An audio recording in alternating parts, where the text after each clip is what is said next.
hear far too often at Conway Corp about scammers who try to use our name to get your personal information.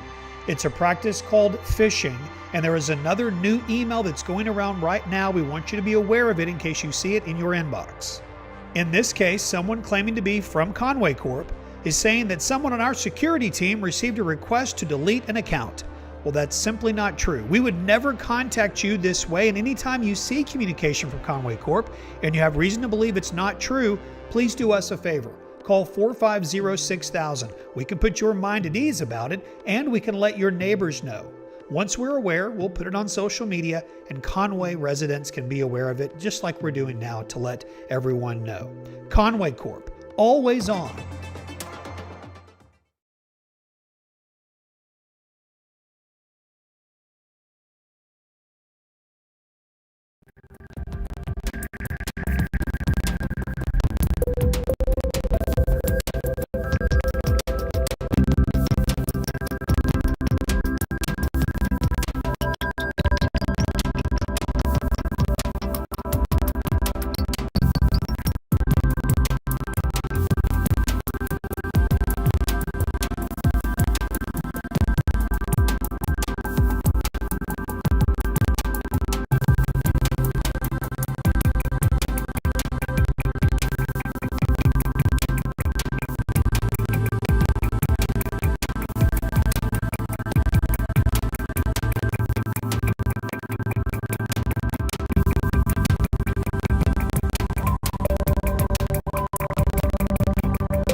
Good evening and welcome to Buzz Bowling Arena for tonight's 6A Central action between your Lady Wampus Cats and the Little Rock Southwest Lady Griffins. I'm Levi Gilbert alongside analyst Tim Roach. And Tim, it's one of those classic Tuesday night conference trap games. I feel like for maybe both your Lady Cats and the Wampus Cats, which we'll talk about the boys action a little bit later, as both of these Southwest teams, the girls and the boys, struggling coming into tonight's action.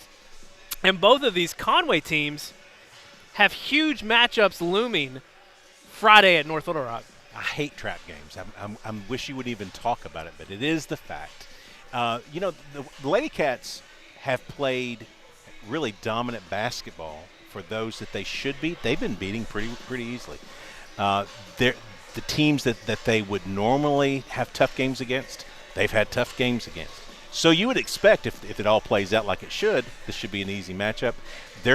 Southwest is still trying to build their program. They're brand new in the 6A, and so there's a lot of things working here. So no disrespect to them at all. The Lady Cats should win this ball game handily. However, that's the reason why they play the game. They don't put it on paper. Yeah, well, and the other factor that sometimes can play a role and make you get off to a slow start, it's senior night. Two seniors tonight for your Lady Cats. Just two seniors this year. Normally, it seems like we have a lot more people to talk about it in terms of senior nights, both for the boys and the girls. But just two Lady Cats, Haley Malcolm and Lacey Larkins, seniors for the Lady Cats. But it's a big night for them and for your Lady Cats. The Lady Griffins come into tonight's action 4-9 overall, 1-6 in 6A Central play. And Tim, the last time these two teams met, it was the conference opener on the road at Southwest, and these Lady Cats showed out. They put up 32 points in the first quarter. I remember talking about this going into the game, and I was able to go down and watch the game. They had a very limited audience down in Southwest, and we talked to Coach Hutchcraft about strengths and weaknesses of this year's team and the dynamics of it because of COVID and all the different things going on. And she said, we're struggling to shoot the ball well right now. It's just not something we're doing very well. They shot lights out, and I came back, and you said, well, I thought that it was going to be a problem. Well, they had a great night. They did shoot the ball well, and our reserves played a lot of the second half. We could have really named a number last time because we shot so well. Like everything, it's how the night goes. So it's a different night now. Who knows if we're going to be able to shoot the ball well, but I think we've got every opportunity to have a really good night tonight. And this Conway defense was on fire that night as well. Lady Griffins, they didn't break double digits in any quarter of that game. No, we shut them down. We were really playing. You saw Chloe Clardy really playing really lights out the entire game, had played almost like she knew that she was going to have limited minutes, so she made the most of what she had. Had a lot of girls from the reserves that played up and played well, so it was really an exciting time for a lot of the reserves in the second half especially. We are just about a minute away from the starting lineups. The other thing that's kind of still looming in the air, will they, won't they, this whole conference tournament shenanigans that we've been talking about the last few weeks. There's some thought that maybe the ladies won't have a conference tournament if another team in the conference can make up some games. We just don't know. I feel like we say this every week, but we just don't know how this is going to play out with this whole conference tournament discussion. And then on the other side with the boys in the 6A Central, no games missed still. So they're still on track to not have a conference tournament too. Well, but anything can change literally in a day's notice. So it's going to be tough to see what happens, and you got to play it like you see it every week. We are excited to bring you all that coverage tonight. We're going to pause now for the playing of our national anthem. Griffins and your Conway Lady Cats. At this time, please remove your hats and honor America with the playing of our national anthem.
He's Tim Roach, I'm Levi Gilbert, and tonight, 6A Central matchup between your Lady Cats and the Lady Griffins from Little Rock Southwest. Announce the starting lineups tonight, starting with the visitors. Lady Griffins 4-9 overall, 1-6 in conference play, coached by Charlie Johnson. Starting tonight, number 11, Nakiah Samuel, a senior. And another senior, number 12, Nariah Samuel, a forward. Number 22, junior guard Taya Bridgewater. Number 23, junior guard Raven Brown. And rounding out the lineup, a sophomore forward, number 40, Asia Yarbrough. Take a look now at the starting lineups for your Lady Cats. 14-3 overall, 6-1 in 6A Central play. Starting tonight, sophomore number 13, Chloe Clardy. A junior, number 22, Kalena King. Another junior, number 24, Jaden Thomas. And your two seniors, you see them there. Number 25, Haley Malcolm. And number 30, senior Lacey Larkins, getting the start tonight on senior night. Great tribute to these two seniors. Haley gets to play a lot. She's really Savannah's backup. Lacey plays a backup role as well. Boys, you can talk about shooting lights out. Lacey Larkins, if she gets an open look, it is going up and going down. Let's get her some looks tonight. I noticed I was able to get the starters last time these teams played, and three different starters tonight than the last time these two teams played. Lady Cats will control the opening tip. Haley Malcolm winning the tip there. See if these Lady Cats can get going. It was a 32-point quarter in the first quarter the last time these two teams played at Little Rock Southwest. Lady Cats bringing the pressure out early.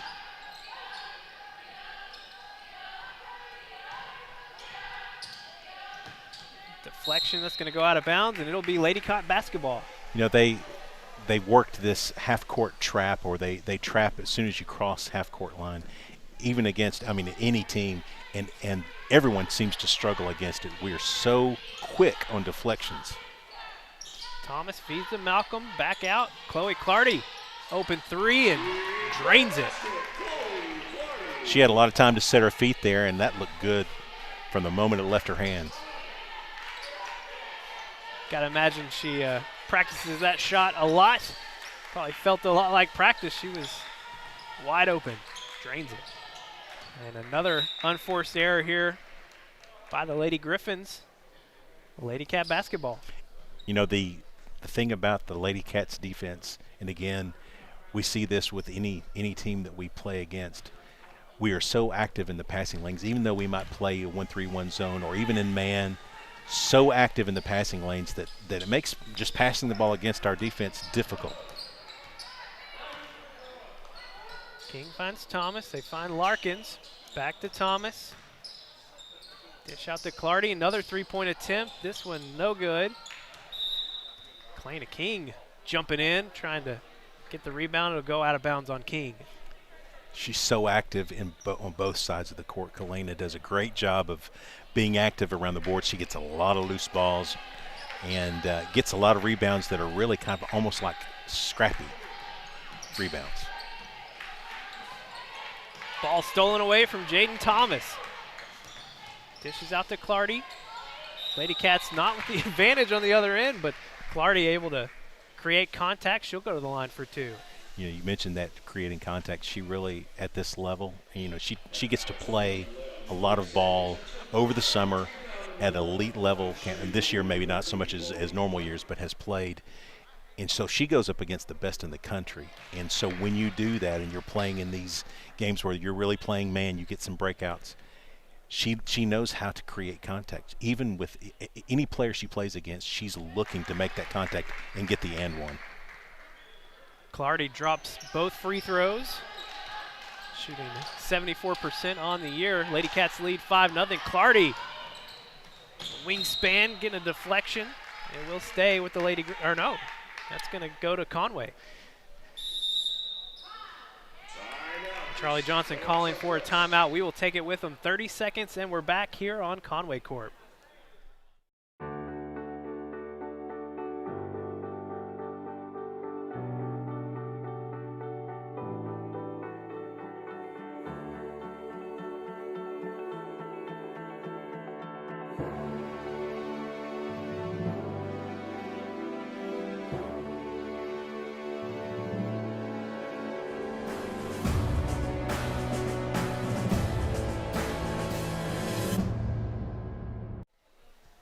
Lady Cats have jumped out to an early 5-0 lead. 6:10 to play here in the first quarter, and Lady Cats will inbound coming out of the timeout. Lacey Larkin's three-point attempt off the rim. She gets the gets the steal. The Lady Griffins were trying to save it out of bounds. Jaden Thomas pure from behind the arc. Well, if you give Jaden any space at all, it's going to go up, and she's got such a silky smooth release. Love that shot by Jaden. And I don't think the Lady Griffins have even attempted a shot yet here in the first quarter. They'll finally get one up from Samuel. It's no good. Jaden Thomas pulling down the rebound. Finds Clardy on the right side. Looking to feed it down to Haley Malcolm. Couldn't find her in time. Lady Cats will set up the offense. Deep three from Thomas is good. Wow. I mean, this is one of those cases where you got so many weapons to deal with. You're going to choose Clardy or you're going to choose Jaden. Even with Lacey and Kalena, they can all shoot the three. And a 10-second violation against the Lady Griffins is this Lady Cat defense extending basically 3/4 of the court, causing trouble.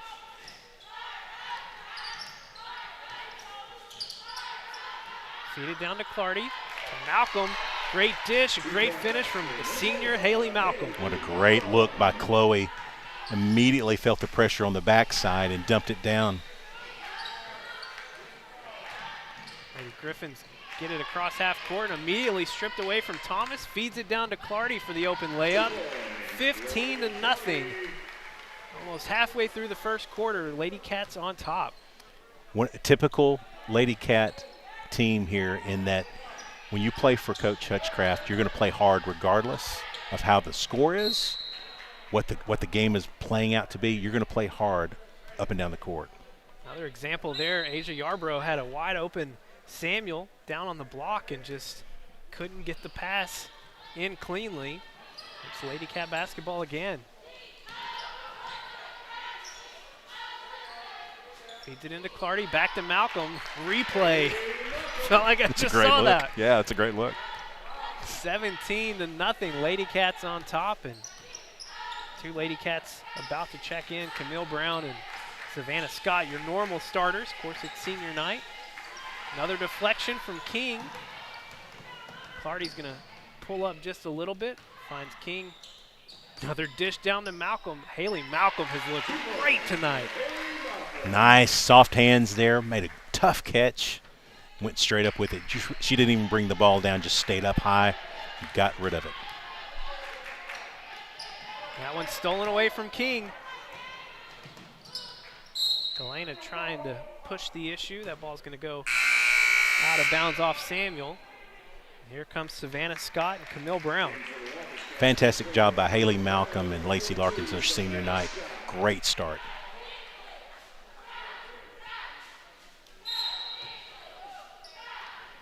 (19-0). Lady Cats on top here in the first quarter. See what Camille Brown can do. Dishes back out to Clardy. Deep three off the back of the rim. Rebound, Kalena King. Jaden Thomas wide open. Can't get it to convert. Lady Griffins come away with the rebound. Bridgewater. Quick jumper, no good. Rebound, Thomas. Deep pass down to Clardy, feeds it to Savannah Scott. Nice footwork there to finish. Probably not what the Lady Griffins wanted to see was the starters come into the ball game, and you know, you were down 15-0 real quickly, and now you got to deal with Savannah Scott. Not a great option. Another steal from Thomas. Feeds it to King. King finding penetration, going to dish it out to Camille Brown, deep three. Rebound, Lady Griffins. They're going to get Yarborough for a travel. So when they do get the rebound, you got defensive pressure that causes, you to make a mistake that's with the open court. So nothing going right for the Lady Griffins at this point.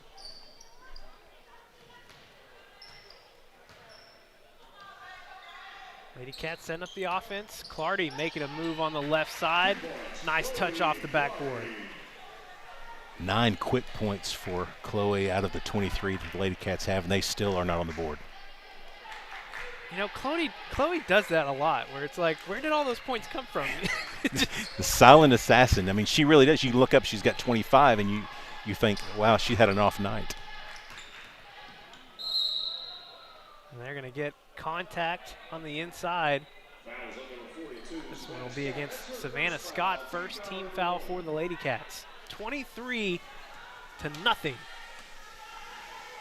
Conway leading here in the first quarter. We're under the 2-minute mark.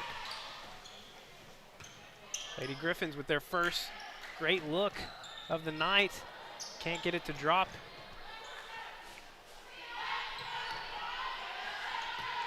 Lady Cats continuing to dial up that pressure. Could be Mariah this. Samuel Yeah. drawing contact in the paint. That's not an easy place to go when you got Savannah Scott down there. No, it is not. No, it's not. And she's, Savannah does a really good job of standing straight up with those long arms and getting a chance to get a block shot out of it. Kind of came over the top there, created some contact, and unfortunately, that's her second foul. She's got both fouls for the Lady Cats. Mariah Samuel hits the first free throw to get the Lady Griffins on the board. Cannot convert on the second. Deep pass down to Savannah Scott. Savannah showing really great awareness that far under the rim. 25-1, Lady Cats on top. This 1-3-1 defense is not letting them get any good looks, and there you have it, just like that, over the top. That's the only way you can force the ball into the zone is to try to go over the top, but when you do that, you have an errant pass. Yeah, Bridgewater just throwing it a little too high, trying to get over the top of these guards out on the perimeter. 1:08 to go here in the first quarter. Jaden Thomas dribble and drive to Brown. Savannah Scott working hard down there. She gets it fed, but it's a little too low on the pass. She's still fighting around down there. Here comes Clardy. And they're going to get Bridgewater for the travel as she finally got control of the ball, but was on the ground and stood up. That's against the rules, as they say. Thomas, three. Wow. Making it look easy. That would be really nice to see Jaden get in some good rhythm as we get toward the end of the season.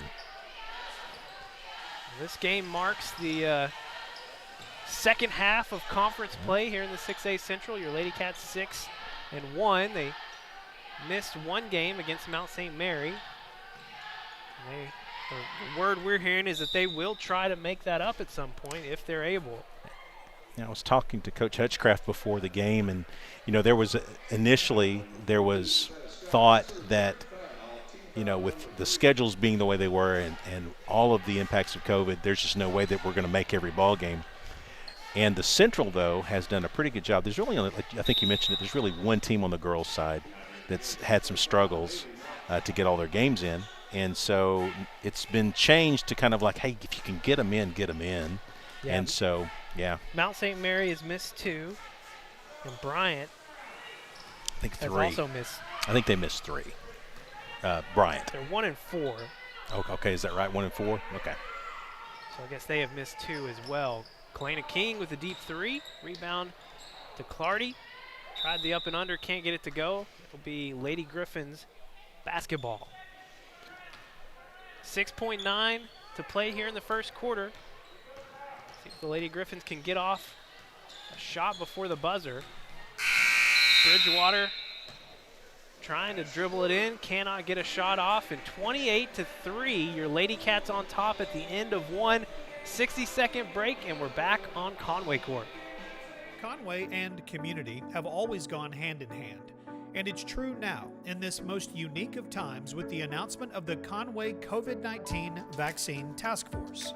The task force is a partnership of community leaders, including Conway Regional Health System, Baptist Health Conway, the City of Conway, Conway Area Chamber of Commerce, Conway Corp, and our local colleges and school districts collaborating to streamline the distribution of vaccine in our community, including plans for setting up and operating vaccination clinics throughout Conway as vaccines become available. The timelines for receiving the vaccine will vary depending on vaccine supply and availability. To learn more, visit conwayregional.org/COVID-19 vaccine.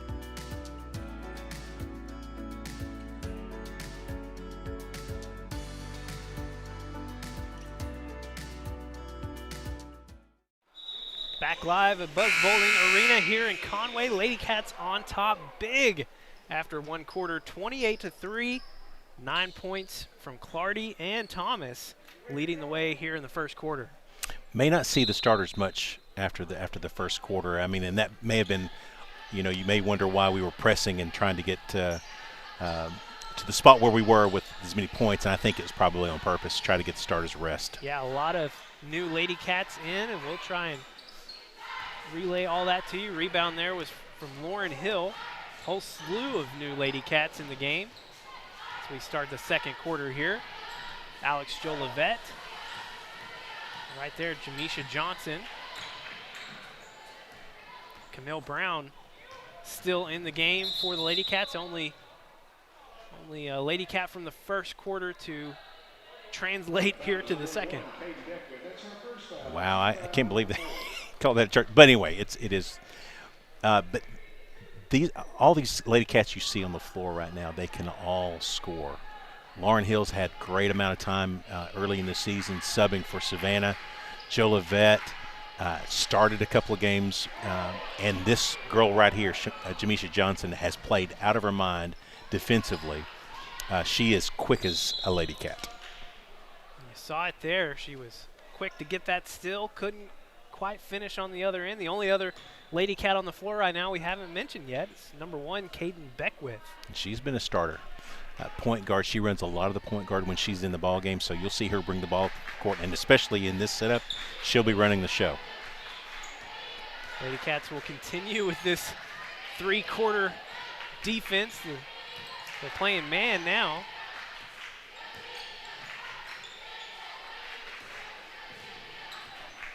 Miles driving in, feeds it to Yarbrough. Yarbrough with the finish. Nice pass to the interior, caught us on the backside, able to get the ball off at least. See how this young group of Lady Cats responds. Johnson picked up her dribble. They're trying to find Lauren Hill down on the block. Deflected out of bounds, will stay with Conway. Your major scoring threats for the Lady Cats on the floor right now are Jolivet and Camille Brown. They can all score. Caden Beckwith can really penetrate well. But Jolivet's a good three-point shooter and really a heady ball player all the way around. Defensively, she is an absolute gnat on the court. We've got familiar set of Lady Cats back down at the scorer's table, ready to check in at the next whistle. As we near the 6-minute mark, Johnson trying to cause some trouble there, and that's going to go out of bounds off of Miles. This is a little bit like the old days with the Lady Cats. I remember when Coach Hutchcraft used to sub 5 at a time. Man, yeah. I remember that especially. It was Jordan's last year. Jordan Danbury. Yeah. So they'd go 5 in, 5 out all season. And, yeah, those were a little bit different days because they've kind of gotten away from that the last few years. It really all has to do with the personnel, I guess. And Yeah. but I feel like we're closer to that than we've ever been, since 2014 or 2015, whenever that was. Lady Cats going back to a more normal starting-looking lineup, and Savannah Scott finishing strong there. On a little bit of a scoring drought there, at least about a minute and a half without putting one in. When you need the basket, even again when in tight ball games, the Lady Cats this year are looking down low to Savannah Scott more and more and more. She's showing a lot of confidence, and her game has really improved. Savannah Scott stepping up in defense there. Kalena King with the rebound. Oh, she gets it picked away from Bridgewater, and Bridgewater finishing 30-7. Lady Cat lead getting cut into a little bit here in the second quarter. Chloe Clardy hitting the ground. Beckwith driving, trying to find dish out to somebody. No one there. Bridgewater gets the feed to Brown, and Lady Griffin's about to break double digits here in the second quarter. This is an onslaught. But I will tell you, though, I mean, this is going to be a great coaching moment, and I know we're not able to see necessarily Coach Hutchcraft's body language on TV, but she's none too happy at this point. And you would think leading 32-9 that she would be okay with how things are rolling, but she's not. She does not like switches in momentum, especially when you've got a team outmanned like we do tonight. 4 and 6 point streaks, that's not going to sit well with Coach, and she's already getting into them. Savannah Scott at the line. Cannot convert on the free throw attempt. 32-9. Lady Cats with the lead, and they're going to get a foul on Caden Beckwith. Yeah, don't agree with that call, but Caden is a tight defensive player. She's not going to back down. You need to keep her in a ball game, but she is one of those that will really stretch herself to make the play.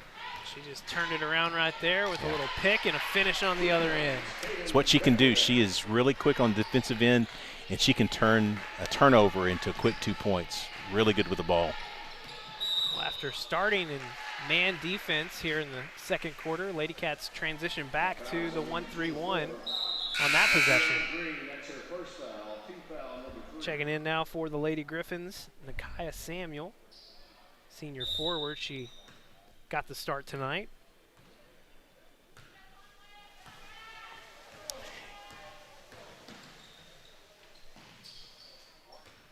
King almost finished. Savannah Scott cleaning things up. That was a great drive by Kalena. Here comes another 5 set to check in. 3:30 to play here in the second quarter. Lady Cats up 36-9.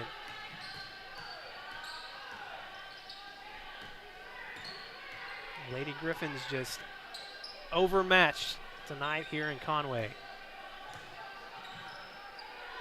Really like the intensity we're playing with, even though they are outmanned. Even like that play right there, that's a hustle play on a block shot, on an outside jumper. Girls flying to the ball. Coach Hutchcraft's got them operating at a pretty high level tonight.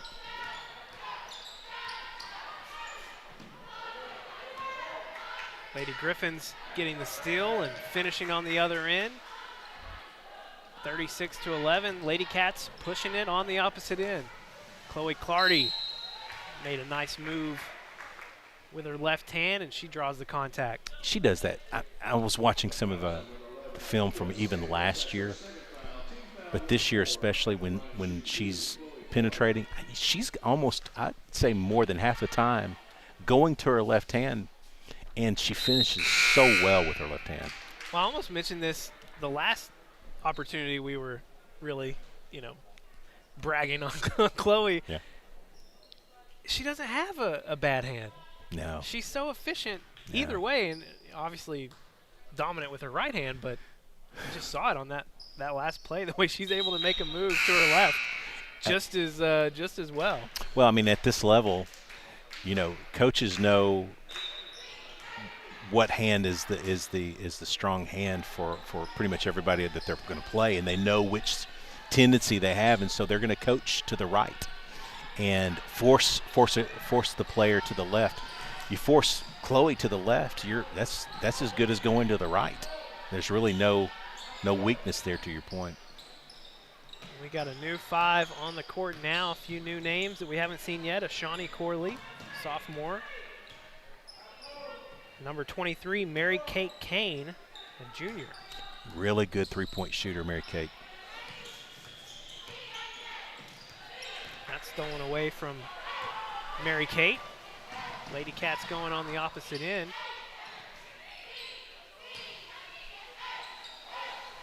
Nice head fake, but not able to finish by Corley.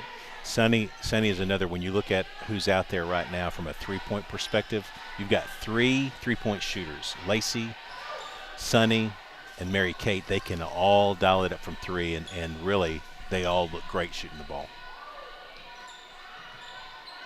Seen a lot of youth on the floor tonight. We are used to seeing youth in the starting lineup too, but getting to call a lot of names that we don't get to go quite as deep this early. No, not this in early. The ball game. Yeah, these girls are going to get some meaningful time here. And listen, when you get the opportunity, especially this time of year when you're in that second half, in a COVID year, for sure, you want to make sure that your depth is there. And the Lady Cats have had that opportunity. They've had a lot of chances to play a lot of girls. And a game like this, at a moment in the season like this, getting these girls a chance to play, build the strength for next year, and also give your starters rest so that they're not worn out by the time you got to make the stretch run, because Northside's coming. Yeah, and it's a good point that you made there about the whole COVID thing. I mean, you never know. These girls on the floor right now, they're just a few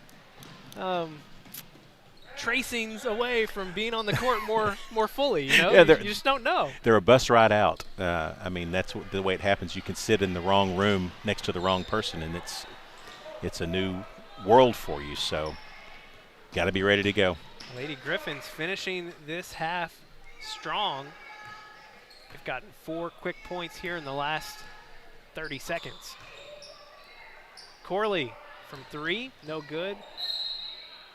Kane trying to get the rebound. She dribbled out of bounds.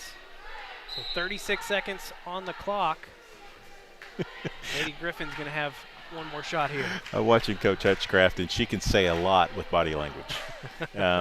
So, again, she's, this is a chance for girls to learn. Great move by Sunny there.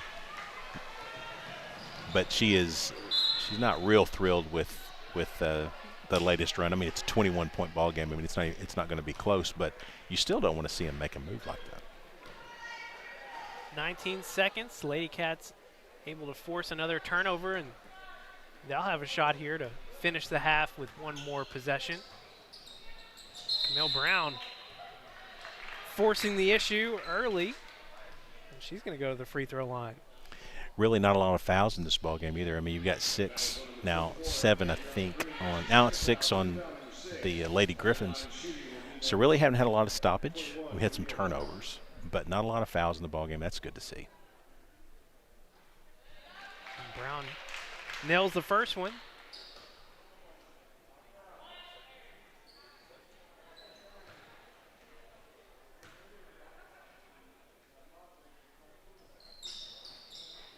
Can't get the second one to go. And they're going to get Larkins for a push on the rebound attempt. You don't see that very often coming out of the but you're fighting for position, and good for Lacey. She's holding her own, trying to get position. Maybe a little too aggressive there. Well, that'll take us down to the other end. It's 1-1. Attempt here for the Lady Griffins, and first free throw getting the shooter's bounce there. She used every bit of the rim.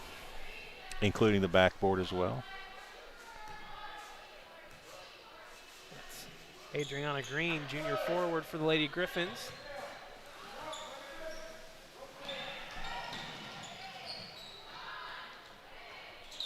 Lady Cats just not passing confidently here in these last few minutes.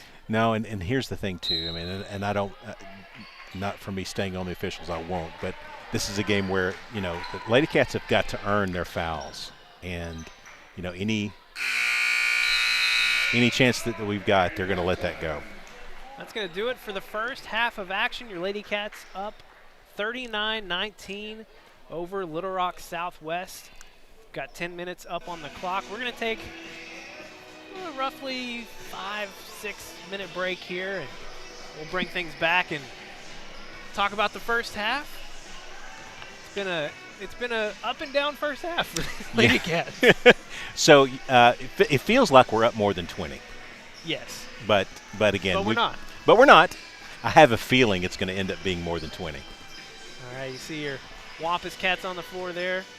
We'll have that action after the Lady Cats game tonight, and as well as in between, we'll have the senior night. That's right, senior ceremonies. night. We're going to bring all of that to you. He's Tim, I'm Levi. You're watching Lady Cat basketball here on Conway Corp. We're going to take a little break and be back with you in about 5 or 6 minutes. Don't put your health care on hold. At Conway Regional, your health and safety are our top priority. We have extensive safety measures in place to protect you from infection and a variety of options for you to receive the care you need. From a telemedicine appointment in the comfort of your own home to a visit to our medical center or clinics, you'll receive comprehensive and compassionate care. When you need to visit the hospital, please know that it's safe and secure. During an emergency, every minute counts. Don't delay your care for fear of COVID-19. After your visit, we can hold a follow-up appointment through video over our telemedicine system. Whether you need a primary care visit, an orthopedic appointment, a visit with a neurologist, or a prenatal checkup, surgery, a follow-up appointment, referral to a specialist, or emergency care. We're here for you wherever you are, no matter the need. Don't put your health care on hold. Don't put your health care on hold. Don't put your health care on hold. For all of your health care needs, Conway Regional is here for you. We hear far too often at Conway Corp about scammers who try to use our company's name to get your personal information. It's a practice called phishing, and there is another new email that's going around right now. We want you to be aware of it in case you see it in your inbox. In this case, someone claiming to be from Conway Corp is saying that someone on our security team received a request to delete an account. Well, that's simply not true. We would never contact you this way, and anytime you see communication from Conway Corp and you have reason to believe it's not true, please do us a favor. Call 450-6000. We can put your mind at ease about it, and we can let your neighbors know. Once we're aware, we'll put it on social media, and Conway residents can be aware of it, just like we're doing now to let everyone know. Conway Corp, always on.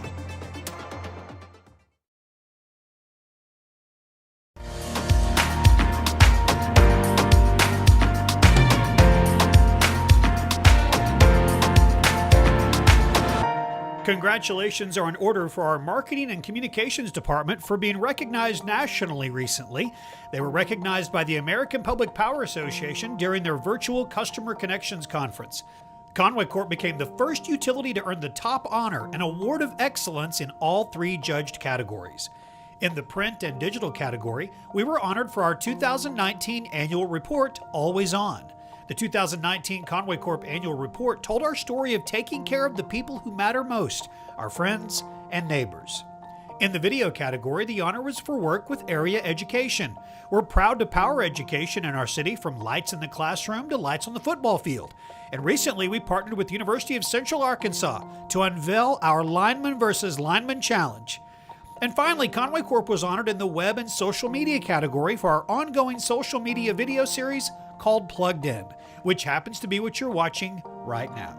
We're proud of the team that tells the story of Conway Corp, and it's a great story to tell. Conway Corp, always on.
Back live at Buzz Bowling Arena, halftime here between your Lady Cats and the Lady Griffins of Little Rock Southwest. We didn't get to ever talk about Little Rock Southwest in the football season. No. Because of COVID. They didn't. We would have gone down to Little Rock to play that game. So haven't really had much of a chance to talk about this new school. Have you seen the facilities? I have not. All right, so I went down there to watch the basketball game, so I didn't see the football stadium during the season, to your point, because we didn't get to go. Boy, listen, and I forget how many million they spent on that, but the whole layout at top notch. Basketball, the arena is great. I made my brother Brian drive me around to the stadium, and we looked in there, and facilities there are great. So, man, they've got the right place. They're all set up, ready to go, and now they just kind of get it all together. And it's the first year of really being of the programs, and so you got a lot to learn. I mean, there's a lot to do there. It was, and I forget who it was that they merged together. Yeah, we were just talking about that with Stats and Justin King over here. We thought it was maybe McClellan and can't remember. Fair. I know Fair is one of them, but I can't remember who the other one was. Justin thought it was like a merge of 2.5 schools. Could so be. Like they took It's half from another school too. I don't remember. I mean, you talk about 6A school, a brand new 6A school, and you're like, wow. You need a lot of students to hit man, that number. Yeah. The facilities would suggest to you that there's a lot of people there. So yeah, no, really good facilities, and I know they're going to be good as they grow into it for sure. These Lady Griffins coached by Charlie Johnson. 4-9 overall, 1-6. Lady Cats was kind of a mixed bag in the first half. The starters were in the first quarter, looked great, just running away with it. I think it was 28-3 at the end of one. But then the Lady Cats only managing 11 points in the second quarter. Some of that's, the changes that they put in there. Again, they were shuffling in 5 at a time, and so you really don't have time to get a rhythm and all those things. And here's the thing, though. I mean, you picked up, to your point, they scored 16 points in the second quarter. Not very many of it. There's some at the free throw line, but a lot of loose balls. They were getting some steals in the open court, making, a lot of layups. But really from their structured offense, not a lot of points at all. So defensively, we're fine. We were just not handling the ball very well in a few spots. Chloe Clardy leading the way in the first half with 11 points for your Lady Cats. We talked about how sneaky Clardy is sometimes with the amount of points she puts up. Check out this number, 10 from Savannah Scott in the first half. We started almost like we made a focus to get her the ball on a few times down the court. She had about 6 points in a row there, so she got a little quick burst of points. Again, making some of the tough plays inside. She was scrappy on defense too. Jane Thomas with 9 points, 3 for 4 shooting from behind the arc, and they all, even the one that didn't go in, they all looked good. Very pure. Jaden Thomas this year, I know that we talked a little bit about her in the other game. I think it was against the boys. It was last week. Because we just had the boys game. Yeah. She signed with Louisiana Tech, or she's committed to Louisiana Tech. So excited for her. That kind of moves her forward. She can focus on high school basketball and enjoying her time. Thrilled for her. And listen. I know Javon, our camera operator, she's real proud of Jaden Thomas. I think it's her niece or cousin or something like that. Close family friend, okay. They're basically family, but not really family. Yeah, so excited for her. She's such a great young lady and great family, and she's worked hard to get in that spot, so really proud for her. Lady Cats coming back out with a more usual starting 5 that we would expect to see not on senior night. Yeah, this is the crew, and again, not a really good pass interior to the interior part of our offense, to Savannah a little too low, and they come out of there with it, and another open layup and a foul going in. Here's your starters to start the second half: Caden Beckwith, Chloe Clardy, Jaden Thomas, Kalena King, and Savannah Scott. King making a move into the lane. She draws the contact and finishes. Wow. With the left hand. I mean, we talk about Chloe. Kalena does a great job on the inside, regardless of which hand she has to go to. She's such a high-energy girl. Really makes things happen around the basket. Great job there driving to the basket and finishing. And Kalena, one of the best free throw shooters on the team. She you jinxed her. Didn't show go. it on that one. I'm Way sorry. to go, Levi. I had to call it out, though. 78%, almost 79% free throw shooter on the year. Jaden Thomas coming in from behind with the trap. She gets her hands in there. Jump ball. Possession will stay with Southwest. There's a little thievery there. She was sneaking in on the backside. You can see her sneaking up. We got to feel like, I mean, I've never committed to a college as an athlete, but I feel like Jaden just looks a little different, a little more relaxed. Maybe I'm reading too much into that, but it's got to be, I imagine it's got to be a weight lifted off of you. I would think so. I haven't talked to her about it yet. I haven't had a chance to talk with her, but I plan to. But also this, she's, last year was such a bad year for her. She had an injury in a tournament game at Marion, of all places. Didn't get to play anything in the conference at all, no conference games at all. Had to have surgery. This is the longest she's played without any kind of real stoppage. So maybe it's just that she feels comfortable, Able to be on the court consistently and looking real comfortable tonight. 3 of 4 shooting from three-point range. Yeah. And we missed the call for Savannah Scott on the other end. She's got 12 now, leading the way for these Lady Cats. Quick inbound, Scott with the block. Savannah Scott, no surprise, leads the team in blocks. Yeah, that was back in your face kind of a move there. It was her 16th block on the season. That was out on the perimeter. You don't get to see that much. Normally that's on the inside attempts. We haven't had much of a chance to talk about it, but Savannah has really come on offensively in these past few weeks. She's been dominant. Yeah, 35-second clock violation. You don't get to call it much in high school. That's one you don't see. You're not going to see that on the Lady Cat side much. No. But No. But she really has. She has improved her game all around. Defensively, she goes with the opposite hand. She does. Last year it was a little bit of a struggle at times around the basket, getting too far underneath. What a feed from Clardy. That court vision found Jaden Thomas just sneaking down on the block. Wow. Yeah. Jaden just finding a little weak spot in that Southwest defense, and Lady Cats up 45-22 here in the third quarter. Southwest getting some good ball movement there. Rebound to Samuel, and she finishes. Just a lackadaisical play on the inbound there from your Lady Cats. In the arena where there's not that many people, it's very easy to hear. Even in a packed gym, let's just be honest, you can hear Coach. She is very strong with her directions, but her body language tonight is saying a lot. It's actually, I'm looking down at her every time we make a tough play. It's just fun watching her reactions. Southwest three-point attempt, no good. Long rebound to Kalena King. Lady Cats pushing. Wow. Chloe Clardy for three. No good. Jaden Thomas with the rebound. She puts it back up. It's a nice little bounce off the backboard. And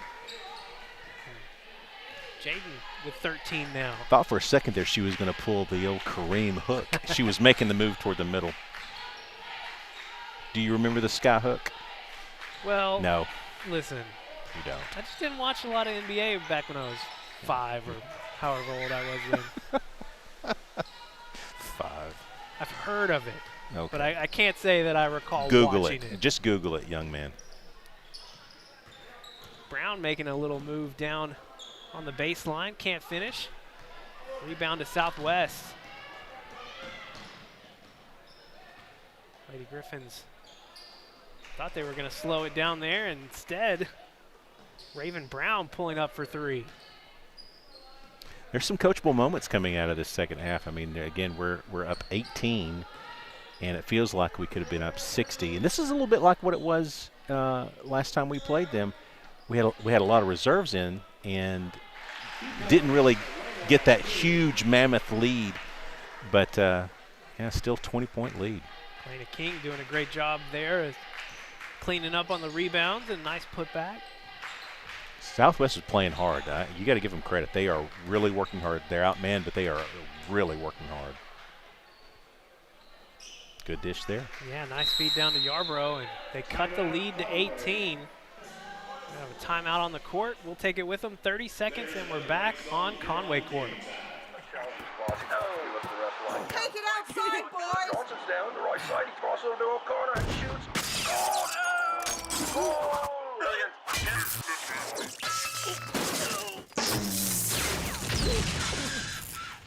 You didn't plan on a disaster, but you have a choice on who restores it. Choose the best. Tell your insurance provider you choose All Clean USA.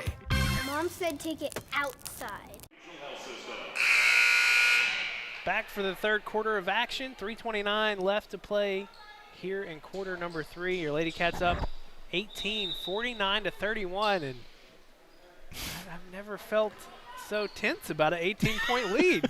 And every time I look down on the sidelines, yeah, I get tense. Yeah, well, you have every reason to be. I mean, she's none too. I was talking about it during the break. She was coaching during the break, and she was quietly emphasizing her points. I think they got the message, though. I'd say they did. Just there, Savannah Scott taking a nice feed, and she regains the team lead in scoring. She's got 14 tonight. Well, if you want a little energy too, you're gonna go to Joe Levette. Yeah. Where was this Southwest team in the first half? Yeah. They're making it look easy here in the third quarter. Yeah. Not a lot of. There we go. Elena King had a nice feed down to Savannah Scott. 3 attempts, can't finish, but Jaden Thomas cleaning things up.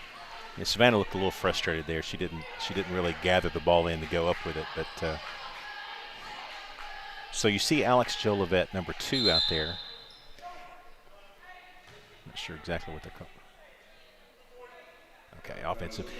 Jolivet, when you watch her play, I mean, she plays a lot in a regular ball game. Her energy level, it's in quick spurts, but she is high energy on defense. Jaden Thomas wide open. 4 3-pointers tonight for Thomas. Lady Cats extend the lead back out to 23. Elena King gets a hand on it. And they'll say it's going to stay here with Conway.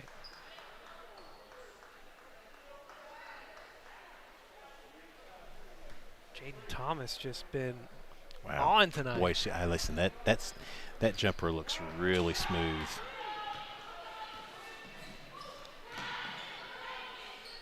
Nice pass. Feed down to Savannah Scott. Ball never hit the floor. Three or two quick passes there from the Lady Cats. That'll make Coach happy. Chloe Clardy instinctive with the steal and the finish. 60 points now for your Lady Cats. I mean, this is something so instinctive for her. She uses her body to shield for her right hand. And, you could have called a foul there, maybe not, but she shielded the ball so she could get it off easily. Man, she's just so talented. Another errant pass for Southwest. Conway, just a minute or so ago, it was down to 18, and they've pumped it back out to 27-point lead. You like to be able to have that switch, that on and off switch like that, but you'd like to see it on more than off. Clardy from the free throw line, no good. Rebound Thomas. Put back, can't finish. Scott with the rebound, she's going to get called for an over-the-back foul. That's her 4th.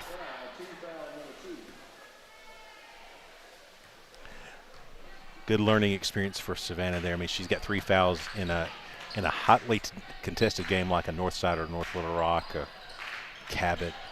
She's going to need to stay in the ball games and not make those kind of almost just inconsequential fouls, but you just can't give up fouls like that. Savannah Scott pulling down another rebound. Lady Cats in transition. And that one's almost stolen away by Bridgewater. after a minute.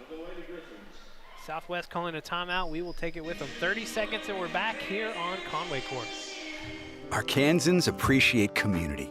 We work and raise families, care for our neighbors, and come together in good times and bad. At First Security, that local strength is what we love best about our home state. There is commitment here, and heart, and hope.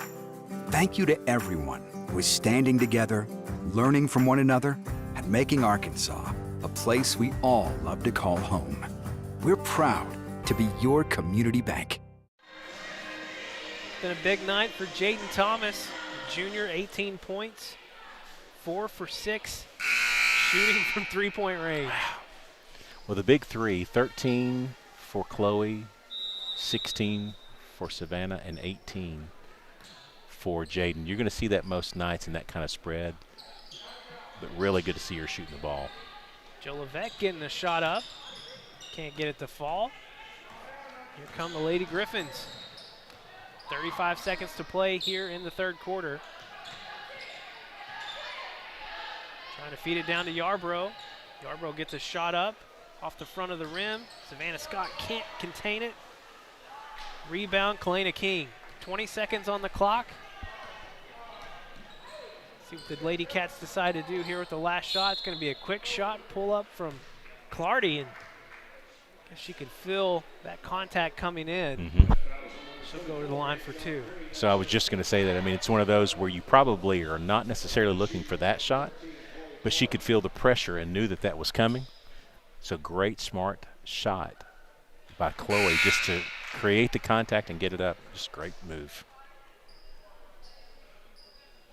Clardy shooting 74% from the free throw line on the season. She drains the first and the second. Lady Cats 1 point away from a 30-point lead. 6 seconds left. Southwest not going to get a shot up. At the end of 3, Lady Cats up big, 62-33. 60-second break, and we're back on Conway Court. Conway and community have always gone hand in hand. And it's true now, in this most unique of times, with the announcement of the Conway COVID-19 Vaccine Task Force. The task force is a partnership of community leaders, including Conway Regional Health System, Baptist Health Conway, the City of Conway, Conway Area Chamber of Commerce, Conway Corp, and our local colleges and school districts collaborating to streamline the distribution of vaccine in our community, including plans for setting up and operating vaccination clinics throughout Conway as vaccines become available. The timelines for receiving the vaccine will vary depending on vaccine supply and availability. To learn more, visit conwayregional.org/COVID-19 vaccine.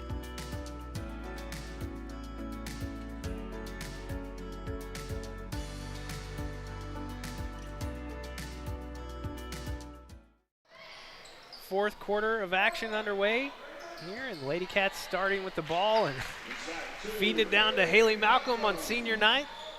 Malcolm, 8 points for the Lady Cats. Yeah, great feed inside. Looked like Southwest was maybe a little confused about what they were trying to do there, and so normally not going to see one that wide open.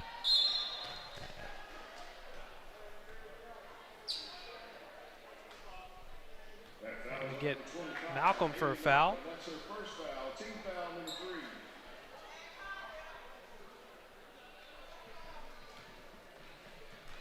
I believe the starters got their final push for the evening.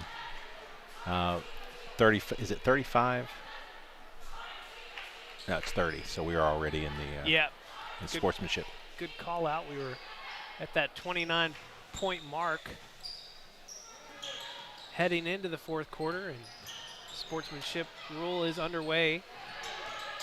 The Lady Cats got that lead out to 30. Be a quick fourth quarter here for your Lady Cats. Carson Roach in the game, inbounding to Caden Beckwith. Lacey Larkins, the senior. Like to see Lacey get another shot or two.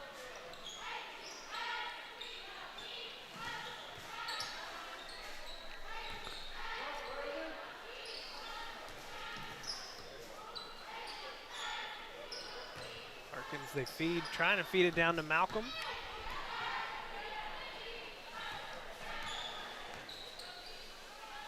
Lacey finally had a good clean look and just didn't get it off in time. Hoping she gets another good look like that.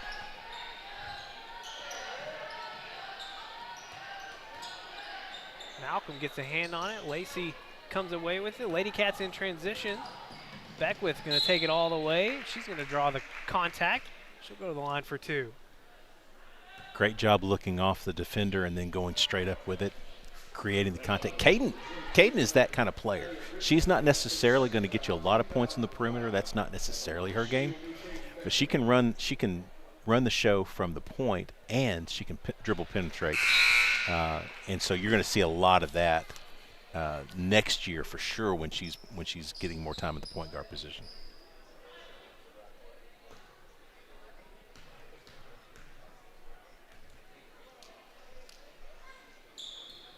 Second free throw good for Beckwith. She's got 4 points tonight.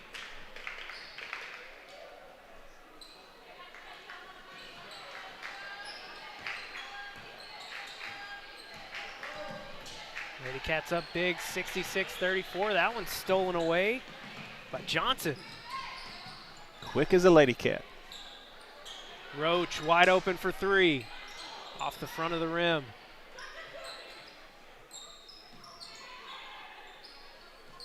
Lacey Larkin's 3-point attempt. Yeah. Drains it on senior night. Great job. Good pass by Carson to the open Lacey. She knocked it down. Well, that's a pure shot. Good job by the Lady Cats. Passing it around, getting Larkins a wide open look on senior night.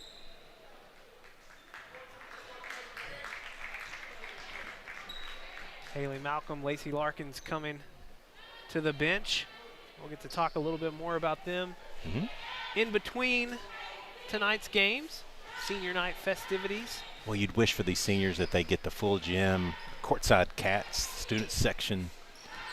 Just not this year. Roach feeds it down to Hill, and Hill finishing. Good catch, too. That was over the top of the zone. There's Alex. Jolivet with the steal. Feeds it to Sonny. Can't get the shot to fall. Carson Roach getting back on defense quickly. Lady Cats able to settle things down there. Jolivet with the long rebound. 3:23 left to go here in the game. Corley. She didn't miss. No, you can listen. It'll go up with her. She's buckets. She next year you'll see more playing time for Sunny, but she's instant offense. Lead extended now to 40. Well, it was. Now it's back down to 38. But the way things were going at the end of the first half, 20-point lead going into halftime, I don't know if I would have felt like we would have got to 40. No. Got to believe. You've got to believe, Levi. I don't have that eternal sunny optimism that you do. Well, Lady Cats getting caught off guard there, not realizing it was just one shot. Yeah, that's no good.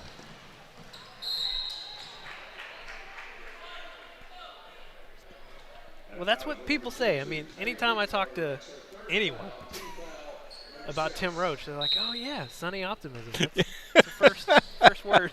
Well, it all depends. You catch me in the right moment, I am. But no, here's what I believe in. I believe in the way the program runs. I mean, Ashley, Coach Hutchcraft has done a great job year in and year out of getting everybody ready. And so when you have a program like this, you know kind of what to expect. Will the talent kind of ebb and flow? Yeah. But, man, she knows what she's doing. She's got them lined out. Corley, she's come on strong here in a few minutes of action here in the fourth quarter. Buckets. She's instant offense. Lady Cats haven't had many JV games lately, so. No. This is really, that's a great point. I mean, you just don't see those games play. It for the boys or for the girls. There's just not a lot of games out there. So you see these Lady Cats taking advantage of time on the court because it's been coming at a premium lately. Cancellations and all that. Lauren Hill with the foul. Getting her money's worth there. And here's the thing. I mean, that's when you're in a game that is tight, and you're needing that because Savannah could get in foul trouble at any given point. And Lawrence played some good quality minutes. You want to actually see a foul like that where you make sure that the basket's not going to count, and you're not hurting the player, but you're also making sure that there's no chance the ball's going to go in. She did a great job there. Final seconds of action here. 76-41, 37 seconds left, and Corley's going to have that stolen away from behind.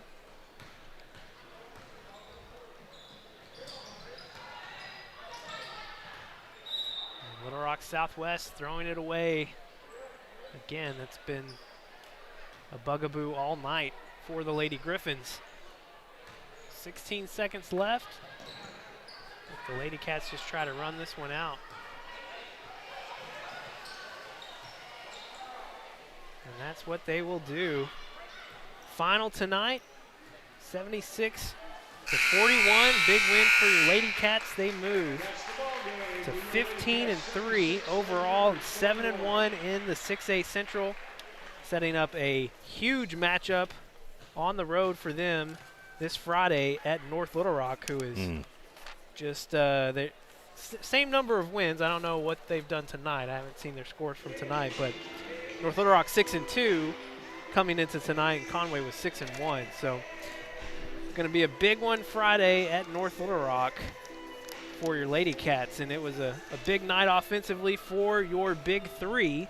Jaden Thomas leading the way with 18 points, 4 for 6 from behind the three-point line. 16 for Savannah Scott and Chloe Clardy with 15. And on senior night, Haley Malcolm had 4 points, and Lacey Larkins got the three-point shot here in the fourth quarter, so good for her. Any final thoughts? No, as we're heading into senior night again, you'd love to see a bigger send-off for your two seniors, Haley Malcolm and Lacey Larkins. But a great showing by the Lady Cats. Had the big runs that they needed to put the game away. Kind of felt like they controlled the entire game, but and with a 20-point lead at the end of the first quarter, that would be the case.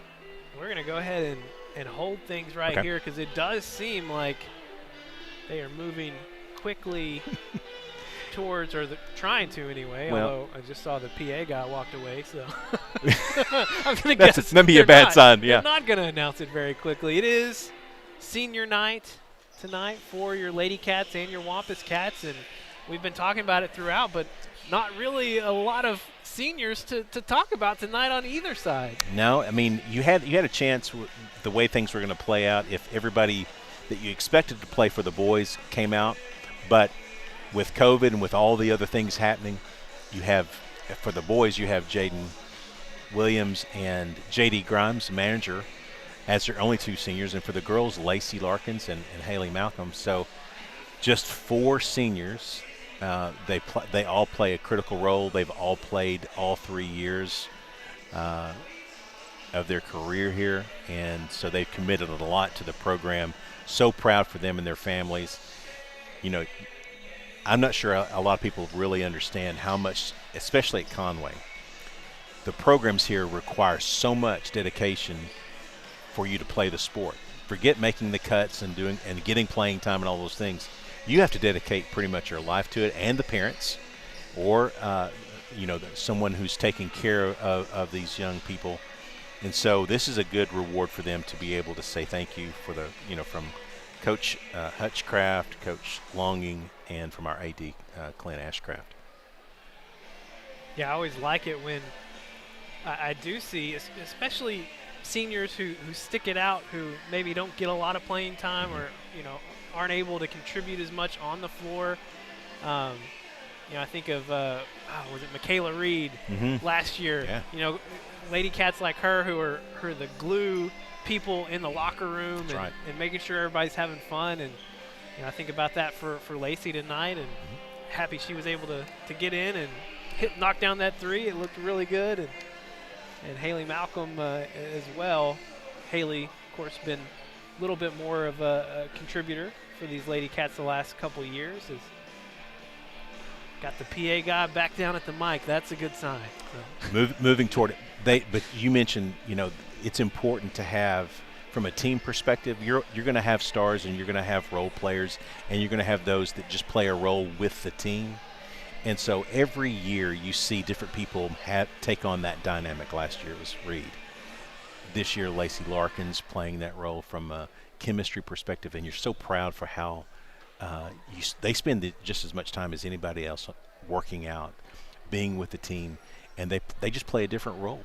And so very proud for her and how she's handled her business for her years in the system. So a lot of build up for what's going to be a quick for two people. Quick senior night. We've got 2 seniors for the Lady Cats and 2 for the Wampus Cats as well. At this time, we'll stop to recognize our senior mascot, Lady Cats, and senior Wampus Cat basketball players. So our mascot. The senior mascot. Wow. Cat Ballou. That's the name, Cat Ballou, just so you know. I appreciate it. It's the history I bring. It's true. CHS grad. It's me.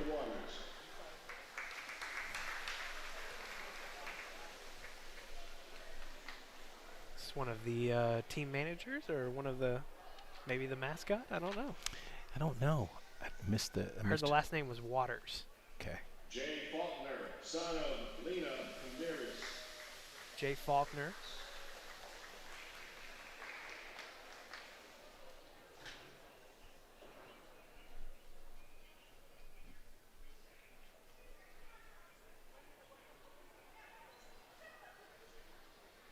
And now our senior Wampus Cat basketball players.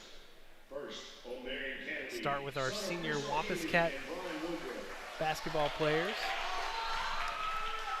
I think that was the wrong name. I forgot we had O'Mary Kennedy. I didn't know he was a senior. Yep, he sure is. Number 31. Wow. Slipped in there. Big O. Dan Dennis, son of Felicia Carr Holly. Jarius Holmes is also listed as a senior.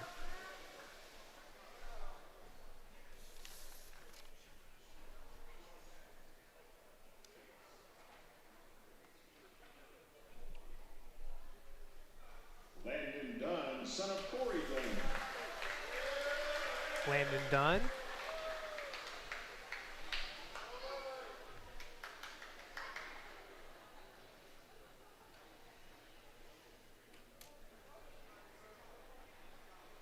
John David Grimes, son of David and Laura Grimes. Talked about J.D. Grimes earlier.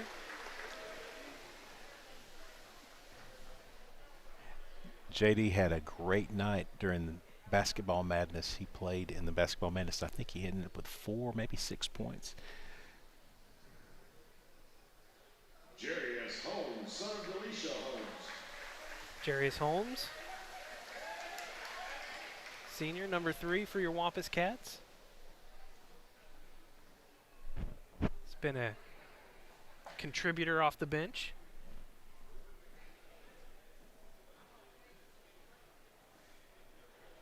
Cade Swindle, son of Riley and Mary Swindle. Forgot about Cade Swindle too. Yeah. we keep looking at our looking board behind us, and we don't have the banners. We for went all by these players. posters. Cade's 3-point specialist has started pretty much the entire year.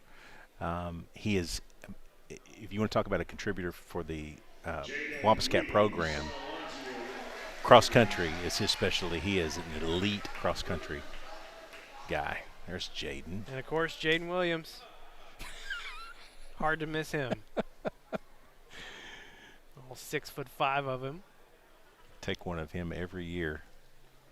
Makes it fun. And now for our 2 Lady Cat basketball players. First, Lacey. All the seniors for your Wampus Cats. Talk about our Lady Cat seniors now. Lacey Larkins starting it off. She showed you in that look in the ball game. She's got a great outside shot. And Haley Malcolm, daughter of Stacy Malcolm. And the last senior for your Lady Cats, Haley Malcolm.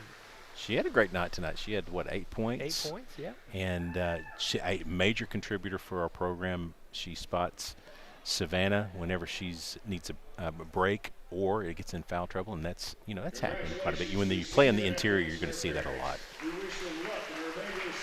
Congrats to all the seniors on a year like no other. Sticking it out. It's been a strange year and a half for these seniors, all going all the way back to the end of their junior year. I really hate it for them. I mean, we saw this last year, in football. Really, not a lot of things you can do about it. It is what it is. Yeah. Congrats to all these seniors, and we've still got one more game for you tonight. It's your Wampus Cats set to take on the Southwest Griffins, and it's a big game for your Wampus Cats as they're trying to maintain ground in that 5 seed, and they're just a game or really just a game away from the 3 seed, depending on how things play out. I know, it's crazy. These next few weeks. So your Wampus Cats can't take anything for granted right now. They've got 10 minutes on the board. They haven't started the clock yet, so it's a break time is what I'm trying to say. Go get you a Go to the fridge on the water or whatever beverage of choice you have. If you haven't had dinner already, although I imagine you have, might be time for a snack. Get some popcorn. I think we're going to have a good one here between your Wampus Cats and Southwest. We'll take about a 7-minute break and come back with all the action here on Conway Court. Don't put your health care on hold. At Conway Regional, your health and safety are our top priority. We have extensive safety measures in place to protect you from infection And a variety of options for you to receive the care you need. From a telemedicine appointment in the comfort of your own home to a visit to our medical center or clinics, you'll receive comprehensive and compassionate care. When you need to visit the hospital, please know that it's safe and secure. During an emergency, every minute counts. Don't delay your care for fear of COVID-19. After your visit, we can hold a follow-up appointment through video over our telemedicine system. Whether you need a primary care visit, An orthopedic appointment, a visit with a neurologist, Or a prenatal checkup. Surgery, a follow-up appointment, referral to a specialist, or emergency care. we're here for you wherever you are. no matter the need. Don't put your health care on hold. Don't put your health care on hold. Don't put your health care on hold. For all of your healthcare needs, Conway Regional is here for you.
Welcome back to Buzz Bowling Arena. 3 minutes away from the starting lineups between the Conway Wampus Cats and Little Rock Southwest. He's Tim Roach. I'm Levi Gilbert. And a lot on the line for your Wampus Cats over the final few weeks of the season. They currently sit at the 5 seed with a 2-game lead over Catholic and a 3-game lead over this Southwest team and Cabot. So you feel pretty good about the prospects at the 5 seed. Here's the thing, though. They're tied with Northside. Still have another game to play with them. They lost the first one, though, so kind of got that mark against them. But they're just a game behind Bryant. So you've got the 5 seed. You feel pretty good about that, but, you know, just a game behind Bryant for the 3 seed. What I'm trying to say is a lot could happen in these final few weeks of the season, but the path all starts tonight as we get this second half of the conference schedule underway. I have a feeling all roads are going to go through Bryant yet again for making a decision on where we land. We play them the last game of the season. Yeah. We'll have them at home. Now they dropped us to the 5 seed a year ago. Yeah. I mean, we were literally, but we still won the state title. So I have that to kind of linger in my brain. We absolutely we were talking to stats right before we came back on. Last year, you go in as the 5 seed. You're not necessarily feeling great about that. Lost to Bryant because it was a tight ball game. Then you turn around and you take down, was Bentonville to start? Bentonville was the opening game, won by a point, but had trailed the entire game. Trey Tull, thank you. Yes. Trey Tull. And then you take North Little Rock to task, the number 1 seed, and you wear them out. That was fun to watch. I've watched that many times. And then you take down Fayetteville, and Fayetteville was a tough get. And you don't get to play the final game against Central, but you win the state title. This year, this team has a little bit different feel. You only have really two players coming back that contributed a lot last year, Paul Harris and Jaden Williams. So it's a little bit different feel, but, man, it's going to come down to those last couple of games, and I think Bryant's going to be the game that we're going to have to win to flip us.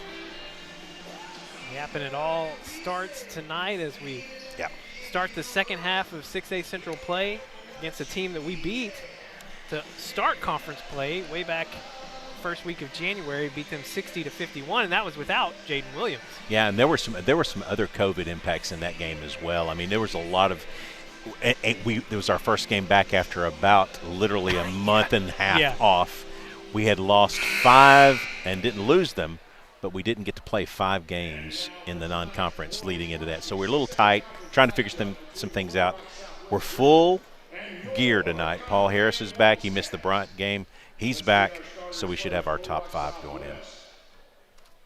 Time for the starting lineups, starting with Southwest. Number 1, a senior guard, Darius Eason Jr.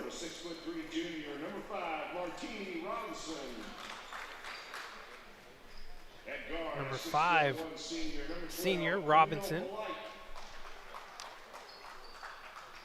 Number 12, senior guard Kamal Plight.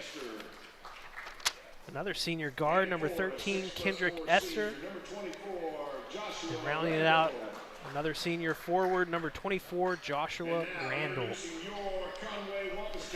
Got 2 rosters we're playing from. It's an interesting mix of names. Seems like the roster we had was correct. So I think we're good. Yeah. I'm going to go with that. Yeah. Starting lineup tonight for your Wampus Cats, senior Jarius Holmes getting the start alongside junior Paul Harris. Another senior starting tonight, Cade Swindle. 6'5" senior number 25, Jaden Williams, number 25, another senior, and rounding it out, 6' senior number 31, Marion Kennedy. Big-O. So we've got 4 seniors in the starting lineup tonight for your Wampus Cats. And all of these guys contribute on a regular basis. So you're not really, sometimes when you're doing the starters and they're all seniors, sometimes it's a tough mix. It's not 5 that play together all the time. In this case, these 5 will have played together before. So again, Holmes, Harris, Swindle, Williams, and Kennedy, your starters tonight for the Wampus Cats.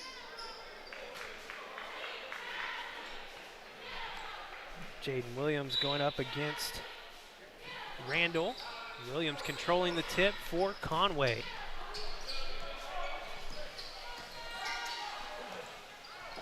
Holmes finds Swindle on the skip pass. And feed it down to Williams, back out to Holmes. Three-point attempt, no good. Here comes Southwest. Polite. They're going to call him for a little push off. Yeah. You know, that's the new thing now. If you get that arm up, if you extend at all, they're going to call a charge there, even if you're moving. So that could have gone either way, but when you extend, you're going to get it.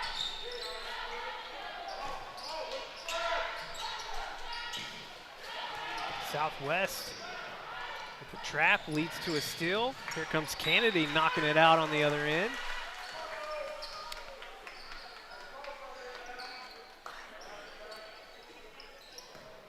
They're going to say possession goes to Conway. Wow. I don't think anyone knew that except Paul Harris. Good for Paul. He's a smart player. Or maybe it was Holmes. Feed it to Williams at the top of the key.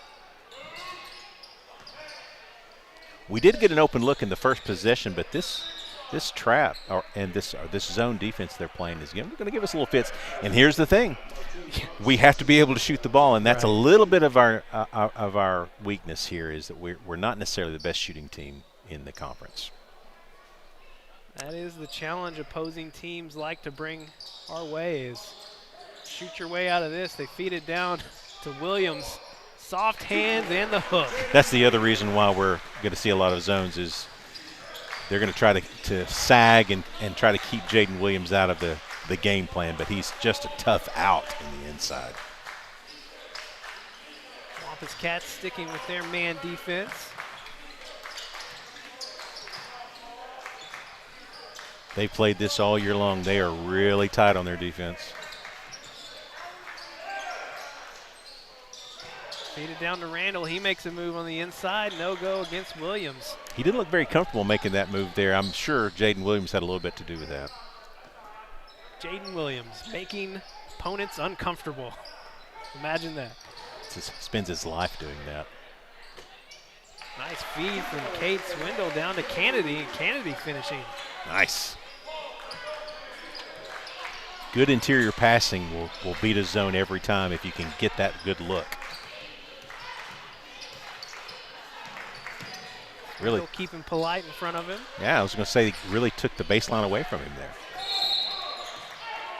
Southwest trying to feed it down inside, and a couple Wampus Cats getting their hands on it. They're going to call a foul on Randall. His first. That's 3 quick fouls on the Griffins. Wampus Cats lead 4-0. 2 minutes into the action.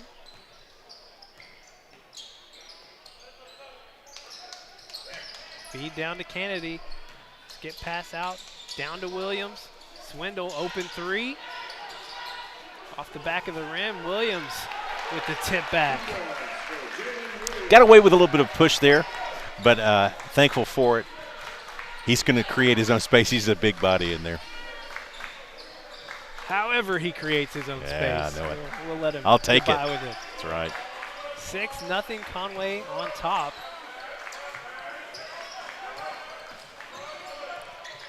Astor trying to penetrate. That was a great jump out there by Kennedy. Polite jump up, little shooter. Can't get it to go, but it's cleaned up by Robinson. And Southwest on the board. Good job by Jaden. He got out of position there. That's not the good job. The good job was not to foul. He was in a bad position. What a pass from Holmes inside to Kennedy. Kennedy's been working that baseline.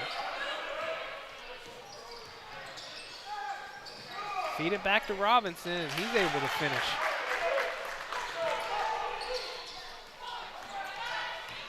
Tempo picking up here in the first quarter. Southwest with the steal.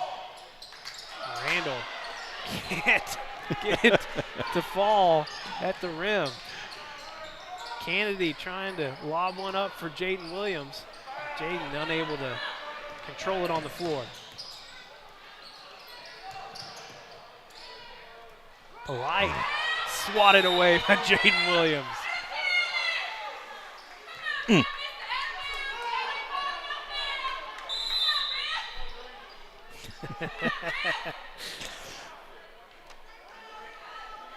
We've got a timeout on the floor from Chris Threet.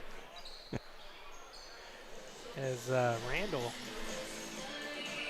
a little shaken up on the floor. We'll go ahead and hold it here. It's a 30-second break, but kind of a weird little a little bit different moment, and again with the crowd the way it is, I mean, there's not a lot here. You're going to find the parents who are not appreciative of some of the calls, so it's just kind of how it works. But yeah, a little bit different, some chaos there on both sides of the court. We had a chance to really make a good play, couldn't handle the pass, ended up coming back the other way. They couldn't handle the pass, and so you end up with the ball out of bounds.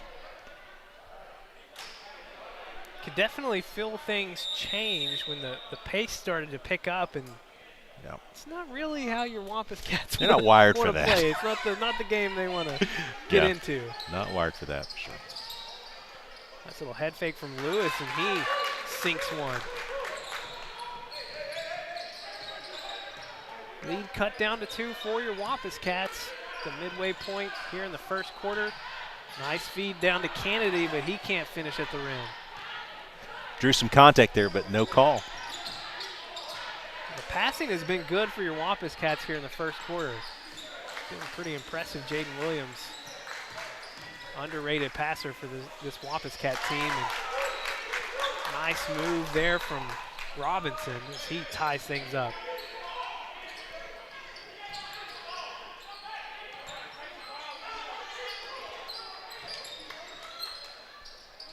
Skip pass to Kennedy, almost stolen away. Wampus Cats going to reset. 15 seconds on the shot clock. They try to feed it down to Kennedy again. It's going to go off Southwest. Now, your Wampus Cats, different from your Lady Cats, they will work the shot clock down. They're going to look for the best shot. Salty likes to see a good, clean shot. If it's a 3, great, but it needs to be the right shot. Holmes inbound all the way out to Williams. Harris beating the trap. Pass to Swindle, that almost goes into the backcourt. Jaden Williams, pull-up jumper. Can't get it to fall.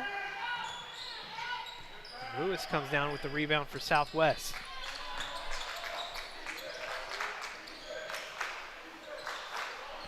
Game doesn't have a good flow to it yet for either team. It's Southwest making the most of it right now. Three-point attempt up from Esther, no good. Pulled down by Harris.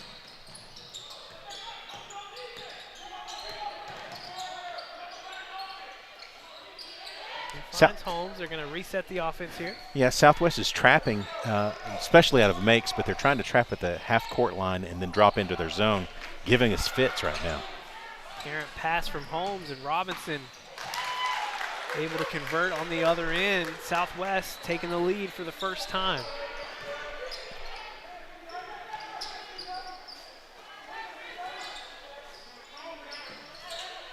Southwest playing tight on these long passes. Kennedy making a move and lots of contact, no call.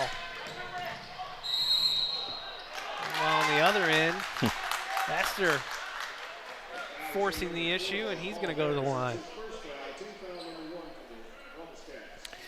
Didn't quite get his feet set, so that's a good call by the official. Charge a little too far underneath the basket as well. But they're really forcing the issue. This defense that they're playing is causing us fits. We're not really getting a good look in the interior at all, and we're not finding any room on the baselines either. Troy Wiseman and Traylon McClure checking in. And DJ Lockhart also going to check in.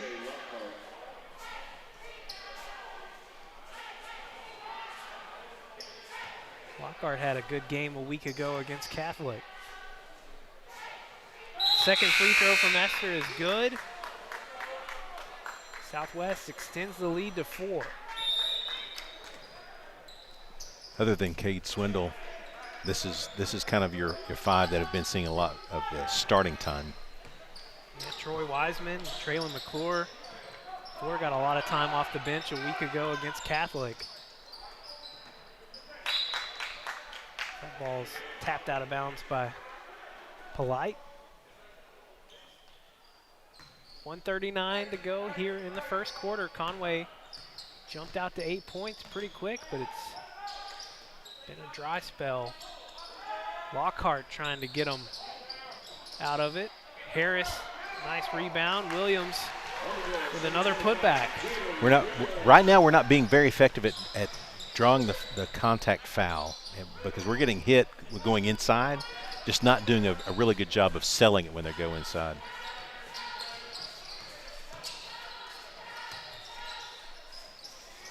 Boyce put his head down and try to get a shot off. Possession will stay with Southwest. That was our first basket in quite a while. Yeah. We were stuck on 8 for a couple of minutes there.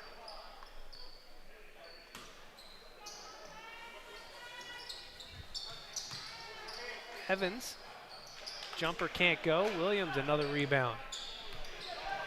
He stays in the ball game, he's going to have plenty of those. Under a minute.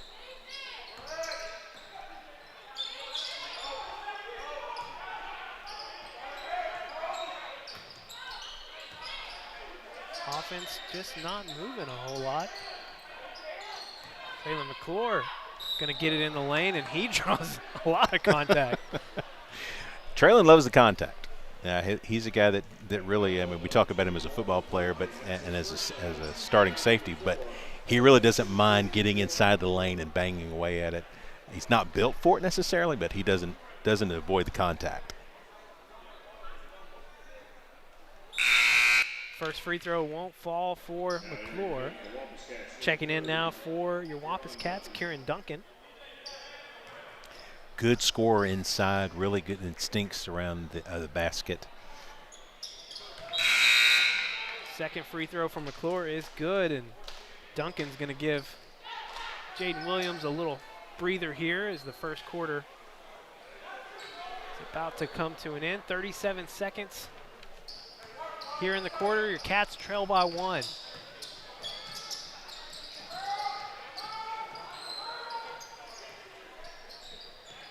Nice defense there from Lockhart.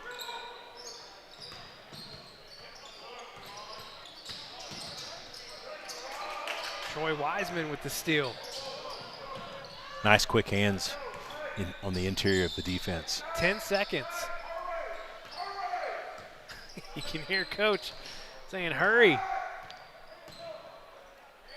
Troy Wiseman, pump fake, but he should have got it off, and Wampus Cats not able to get a shot off to end the quarter. They trail 12-11 against Southwest. 60-second break, and we're back on Conway court. Conway and community have always gone hand in hand, and it's true now in this most unique of times with the announcement of the Conway COVID-19 Vaccine Task Force.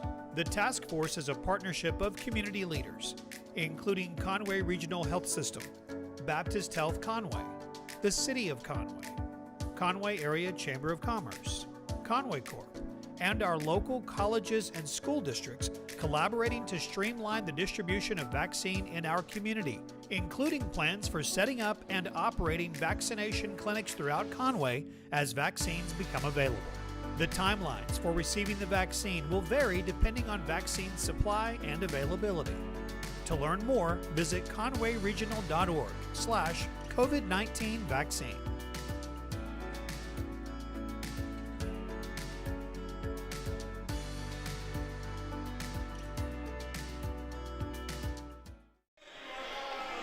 He's Tim Roach, I'm Levi Gilbert, and we are live tonight here in Conway for 6A Central action between your Wampus Cats and Little Rock Southwest. The Cats trail after one, 12-11. 6 points for Jaden Williams, 4 for Kennedy, and 1 for Traylon McClure in that first quarter. They really shut us down once they went to that half-court trap and then dropped into the zone, forcing us to look for the outside shot. Just really not our game.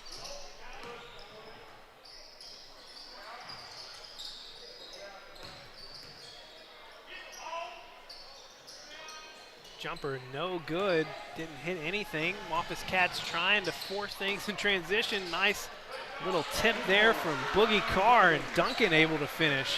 What an athletic play from Carr. You're not going to beat Boogie down the floor much. Boogie getting his hand in there now. Jump ball, possession will go to Conway. Nice job by Boogie. Making an impact very quickly.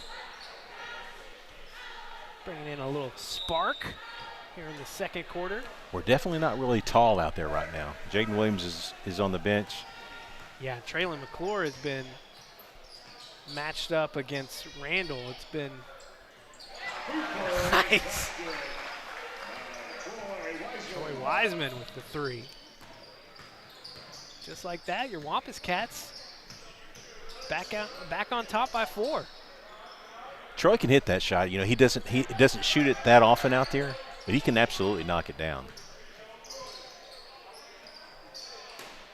Rebound pulled down by Lockhart.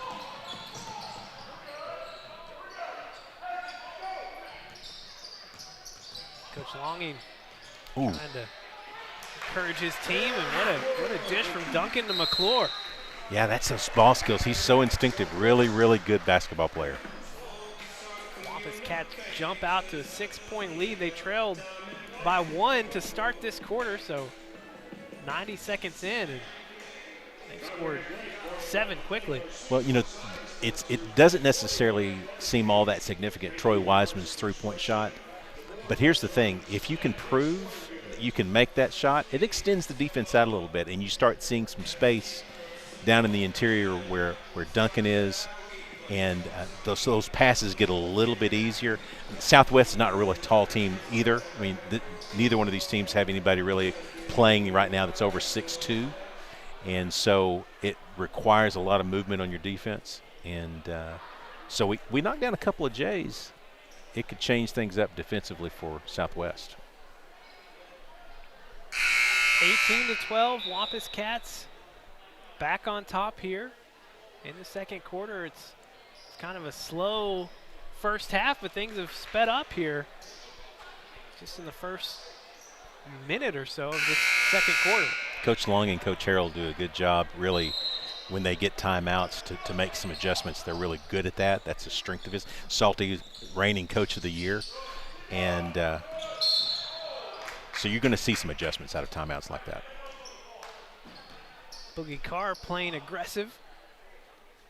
Going to get called for the foul. His first. Just 2 team fouls, though, Levi. That's not too bad.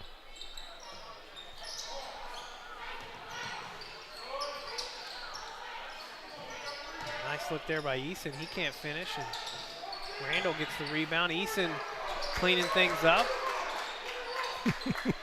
Had a lot of opportunities there for Southwest. I thought Coach Longing was going to get out on the court. Pass not strong enough, stolen away by Randall. Eason cleaning things up again, and Coach Longing going to call a quick timeout. We will take it with him. 30 seconds, and we're back here on Conway Court.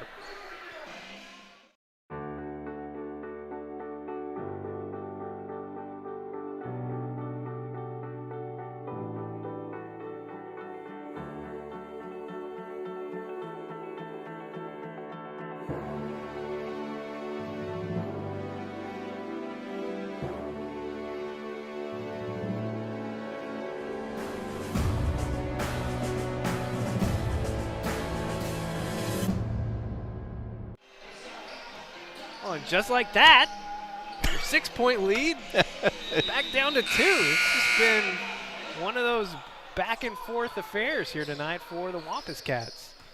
Yeah, it's one of those it escalated quickly kind of moments. I mean, it really got out of hand. Speaking of getting out of hand, DJ Lockhart breaking that defense, showing the speed, and nice finish with his right hand. Yeah, that was silky smooth to the rim. See if this defense can step up.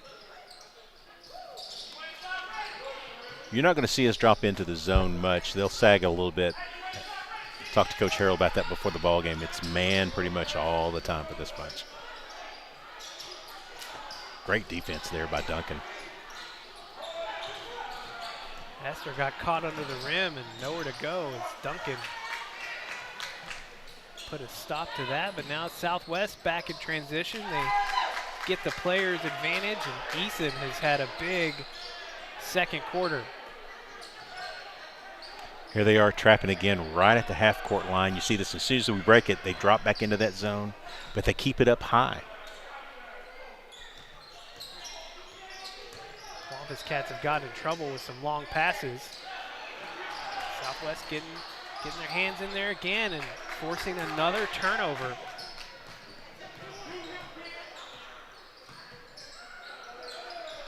Feed it down to Randall. Robinson. Pull-up jumper no good. Rebound Lockhart.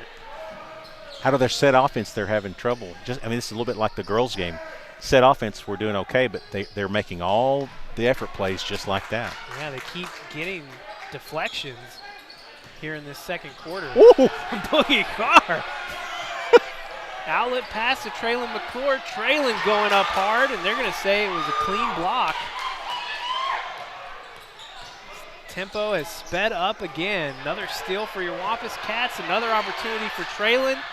And he finishes this time, flashing the speed. 22-18 Conway on top, and Southwest trying to slow it down a little bit. Wow, a lot of action here, a lot of action. Boogie Carr playing some tight defense. Open look for Polite. Rebound Lockhart. This game has just got a lot of chaos to it. Makes me uncomfortable. You can feel it in the room, and just passing has not come easy tonight for Conway as they commit another turnover there. Eason making a move.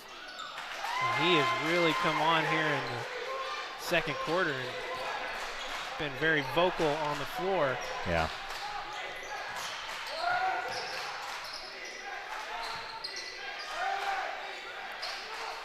Traylon McClure getting a quick jumper at the free throw line, and Polite getting called with a hand in there.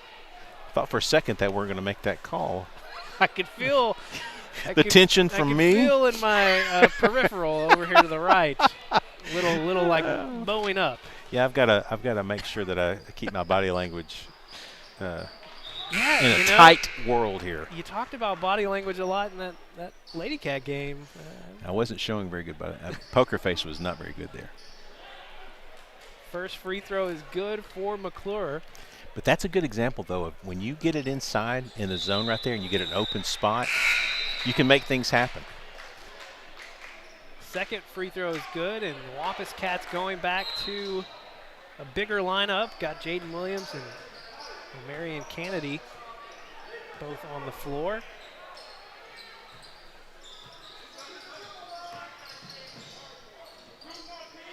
Good move there.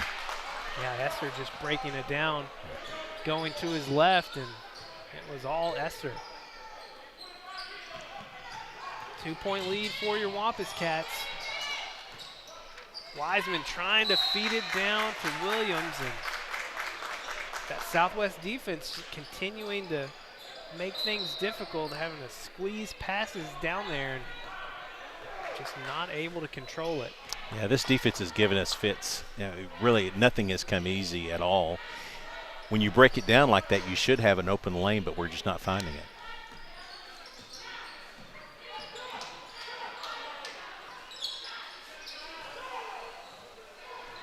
It's Harris on Eason.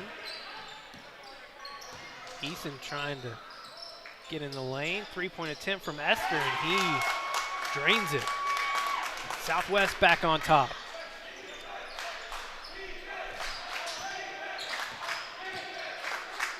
Conway's going to have to get past the half-court line. Southwest trying to dial that pressure up again. Well, they're flashing in every lane. Wiseman for three, can't finish, but Williams there for an easy rebound and put back. He'll take that. 8 points now for the big guy.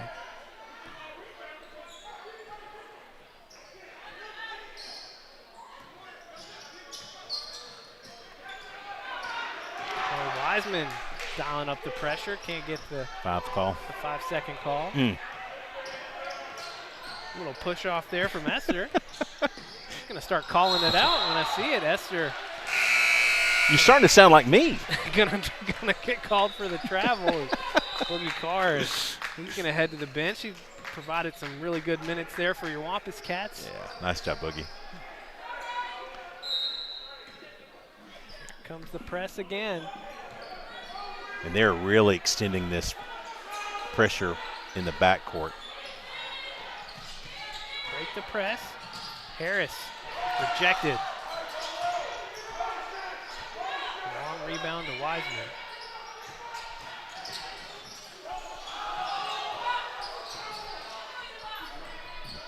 .13 on the shot clock. Lockhart forcing it. Jaden getting in there, getting his hands dirty. He's going to draw the contact. What are they going to call it on? Robinson? Yeah. His second.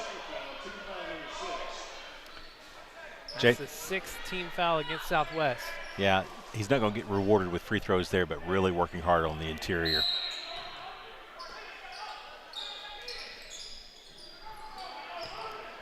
Shot clock is turned off. We're under 30.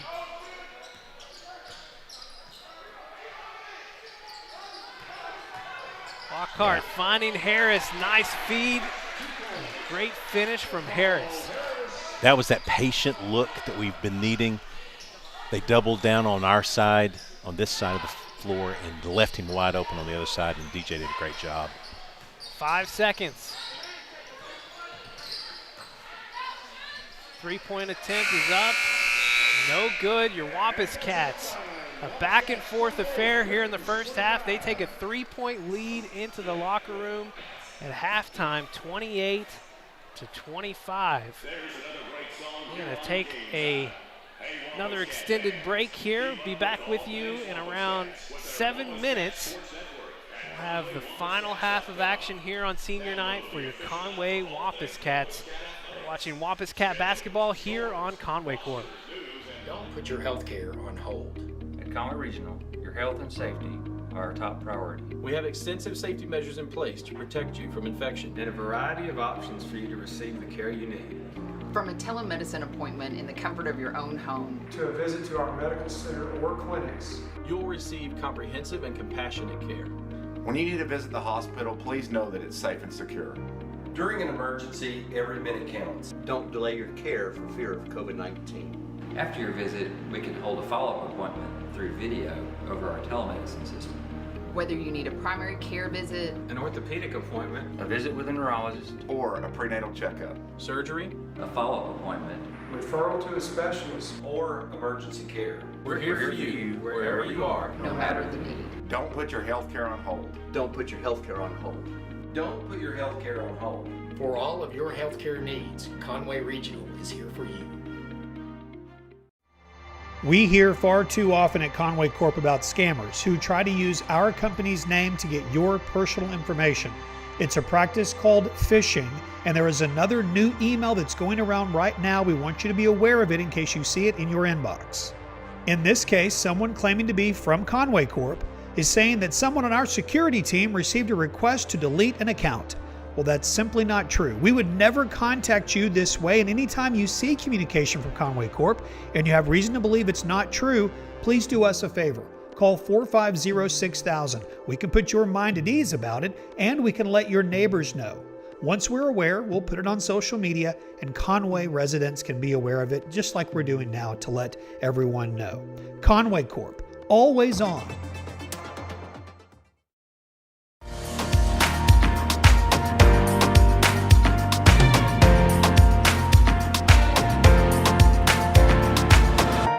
Congratulations are in order for our marketing and communications department for being recognized nationally recently. They were recognized by the American Public Power Association during their virtual Customer Connections Conference. Conway Corp became the first utility to earn the top honor, an award of excellence in all 3 judged categories.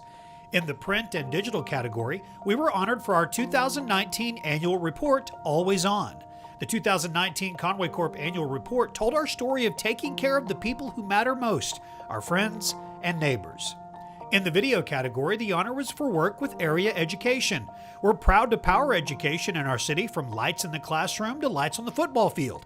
And recently we partnered with University of Central Arkansas to unveil our Lineman versus Lineman Challenge.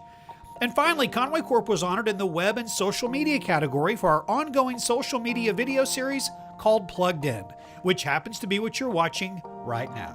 We're proud of the team that tells the story of Conway Corp, and it's a great story to tell. Conway Corp, always on.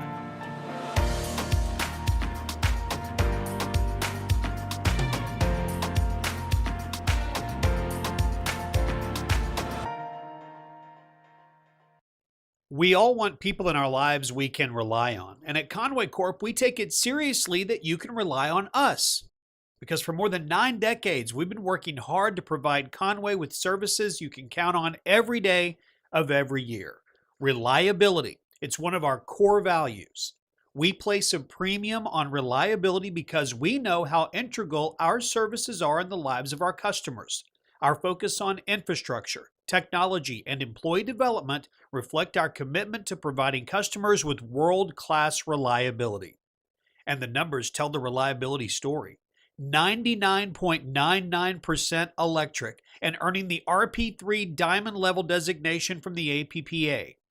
And in a year where we all relied on connectivity more than ever, 99.94% broadband and 99.92% telephone connectivity reliability. As our Chief Technology Officer Jason Hansen said, we didn't plan for a pandemic, but we were prepared for one. It's true across our entire company. It's why we can confidently say, Conway Corp, always on.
And back, neither team back out on the court yet. Just some empty chairs on the sidelines. This is the calm before the chaotic storm, because that first half was really uncomfortable. Yeah, no doubt. I feel like it's going to come back strong in the second half. I mean, we set it up. This is an important game for your Wampus Cats, but it's really important for Southwest, as they're currently on the outside looking in if there is no conference tournament. Right. They're at 1-7, a game ahead of Cabot. I don't know. I don't know their direct record against each other, but right. This is important, really important for them, because if things continue as they are in the 6A Central with no cancellations on the boys' side, then Southwest has to find a way to climb up into that 6th seed if they want to get to the state tournament. So they've come out playing a really tough and in-your-face defensive effort, and the Wampus Cats haven't handled it super well in the first half. No, and it's not that it's a tough man defense. They're doing a zone press. They're getting us at half court, staying in his lockdown zone, but really playing aggressively on the front side and on the edges.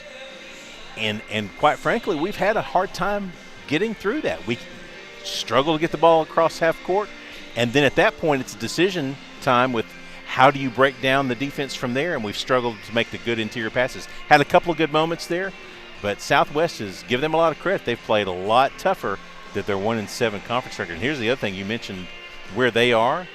They're only a game behind Catholic. Catholic has a 2-6 conference record, and so Southwest is right there. And the way they played this first half, they could play with Catholic easily.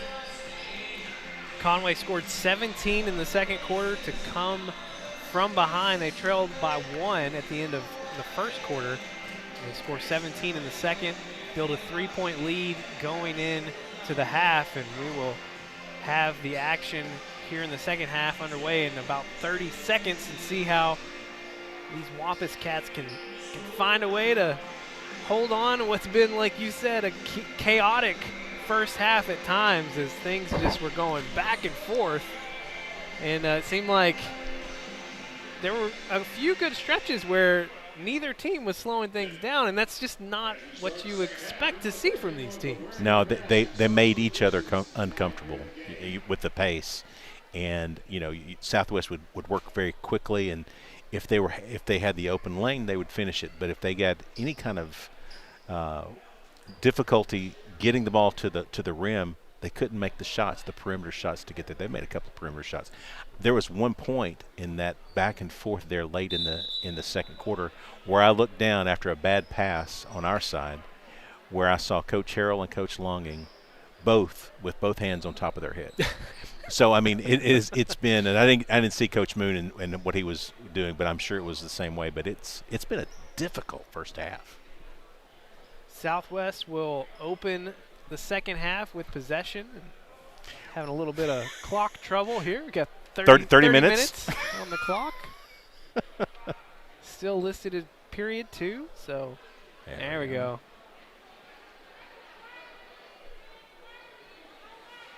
It has just been one of those nights. Weird. Thank you, Conway cheer team, for stepping in and no breaking the silence. No courtside Cats. You can't blame them.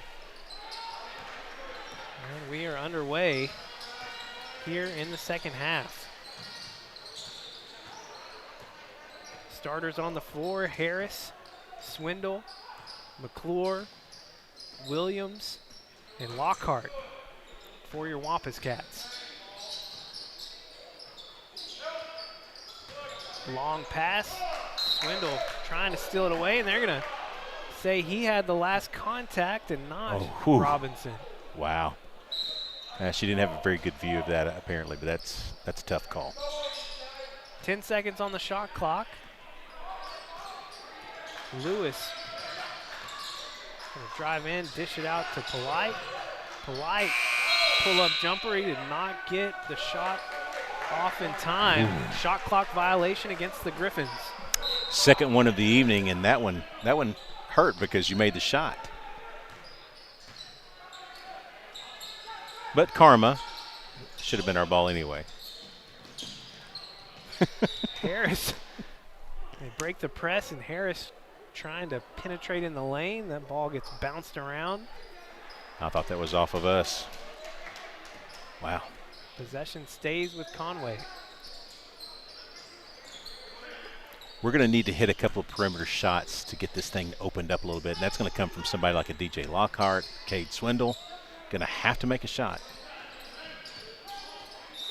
Traylon McClure trying to work it on the baseline, goes off his foot, out of bounds. Possession Southwest. We've had a lot of unforced errors, as well as, passing has been a difficult element for us tonight, but that's another unforced error. Yeah, 10 turnovers for your Wampus Cats in the first half. Good defense there from Jaden Williams. DJ Lockhart going to come away with it. Lockhart taking it end to end. Williams pulling down a tough rebound, going up strong, had 3 Griffins on him. And he'll go to the free throw line. Sounds like it's some sort of interesting joke. How many Griffins does it take to stop Jaden Williams? The answer is 3. And not even then. Not even then. You can't stop Jaden Williams.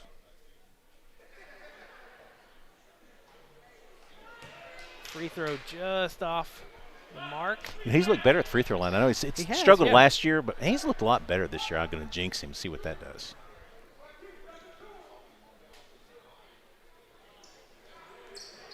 Yep, I did it. Both of them looked pretty good. Yeah, those are going to go down.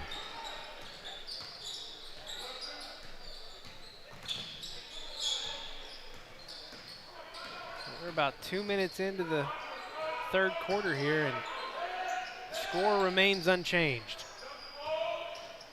Eason working that baseline. Can't get it to drop.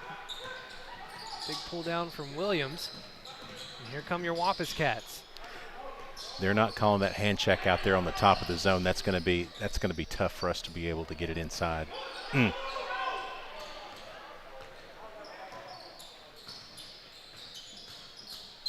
Lockhart going to get called for the reach in. And that's just his first foul of the night. He will head to the bench. Boogie Carr gave the Wampus Cats some high energy defense in the first half. Looking for another spark. Both teams looking for that right now. Still no points.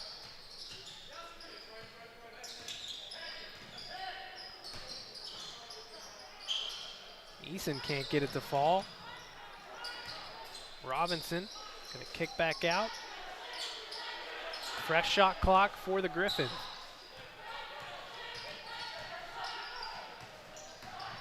Polite. That's gonna be off Williams. Well, the ball is getting deflected on both sides of the court. I mean, it's almost like nobody wants to score right now.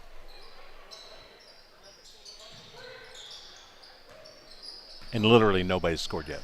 So. Shooting has just been tough. Boogie Carr gets a big steal.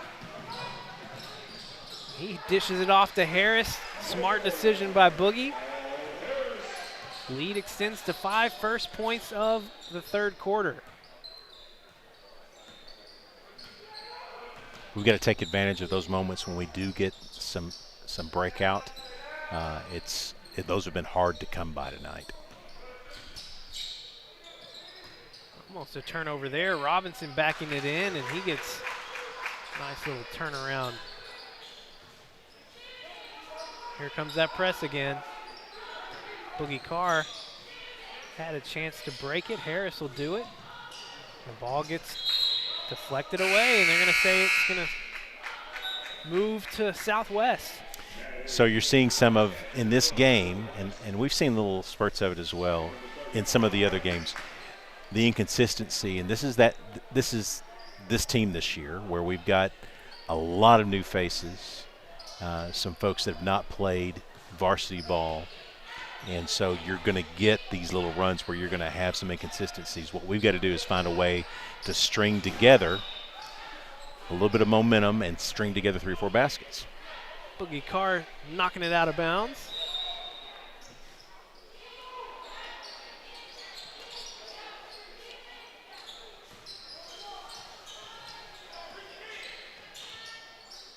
teams have just been a little stagnant here in the third quarter.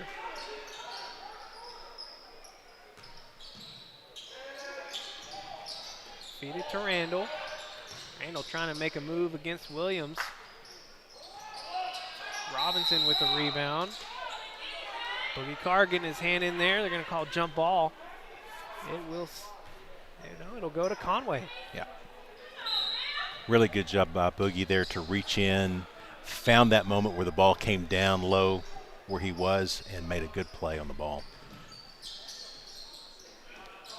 There you go. That's the way to get it there. Williams with the vision. Cut from Harris. Nice feed and 2 points for Harris. You know, Coach Salty Longing talked about that start of the season, letting that offense go through Jaden, whether that's shots or passes. Boogie Carr and one. You can't stop the Boogie. Boogie don't stop. The Boogie don't stop. Great job there with finishing. I mean, he made the contact happen as he was going up. Really good job finishing and getting the and one.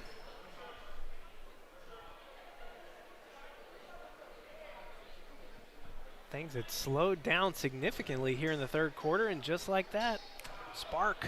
Yeah. 7-point lead, make it 8. Great job by Boogie.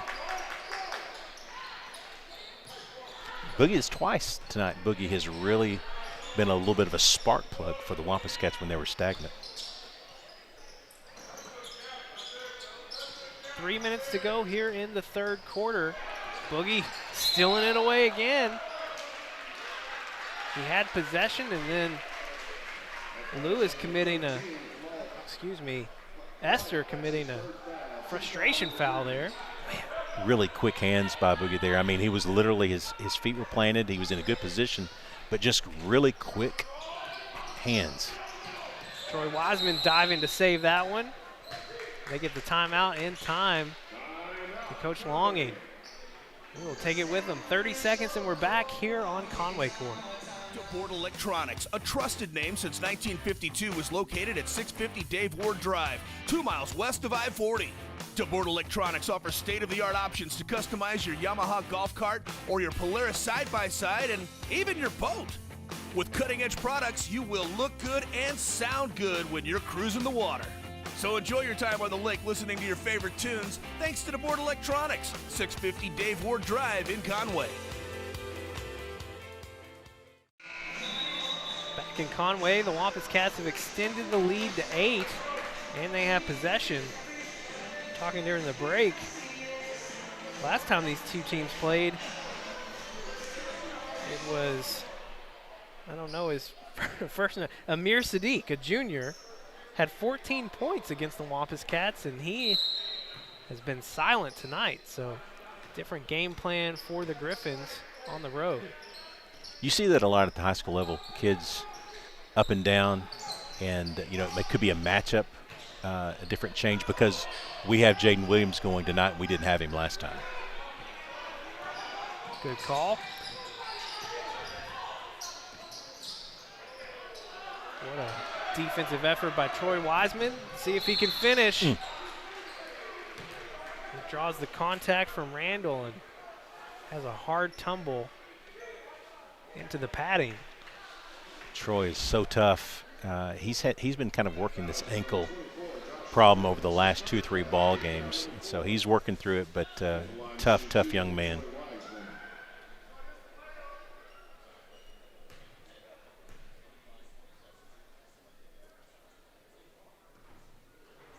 Can't get the first free throw to drop.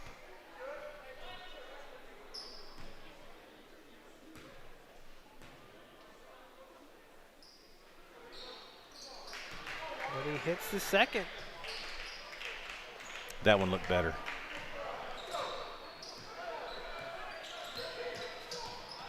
Lead extended to 9 for your Wampus Cats.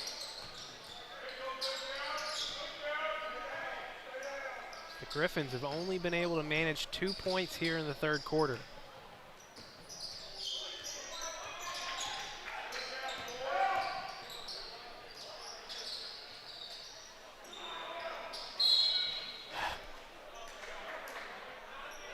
Young with a big rebound, and he'll go to the line. Did a really good job of getting Duncan on his hip. Got good position on the inside, and when he went up strong with it, Duncan really had no choice but to foul there. Amir Sadiq checking in. I think we just spoke this into existence. You made it happen. You made it happen. Started talking about him, and here he comes.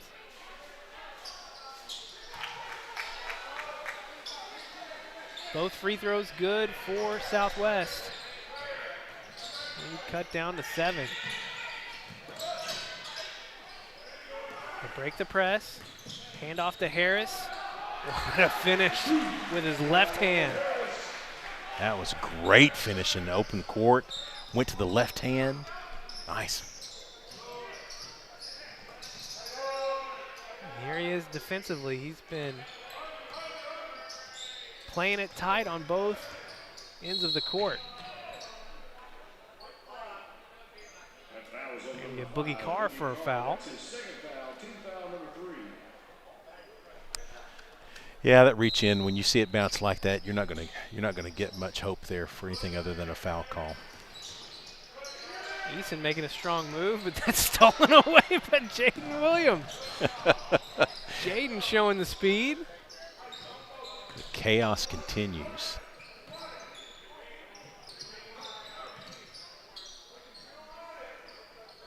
He'll do the little pull up from the elbow. Can't get it to go. That's okay. That's a good shot.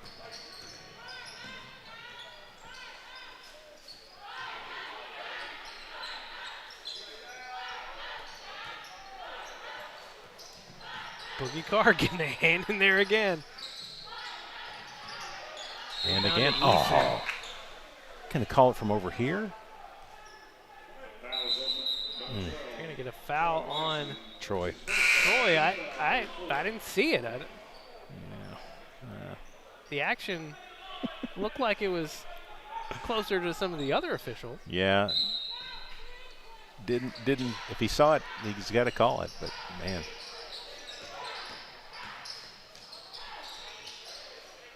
Eason getting some points back on the board. Lead back down to 7.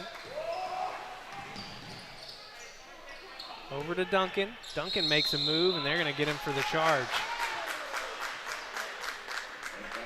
You know, it's made its way all the way down to the high school level. You do anything with that shoulder, that lead shoulder, where you dip it, if you make contact, that's what they're looking for. And so, you know, you cannot lead in with that shoulder. If you go straight up and try to make your move, you're going to be better off. But he dipped the shoulder and got the call. Holmes checks in for Harris. 27 seconds to go. Shot clock turned off. Holmes going to force things there.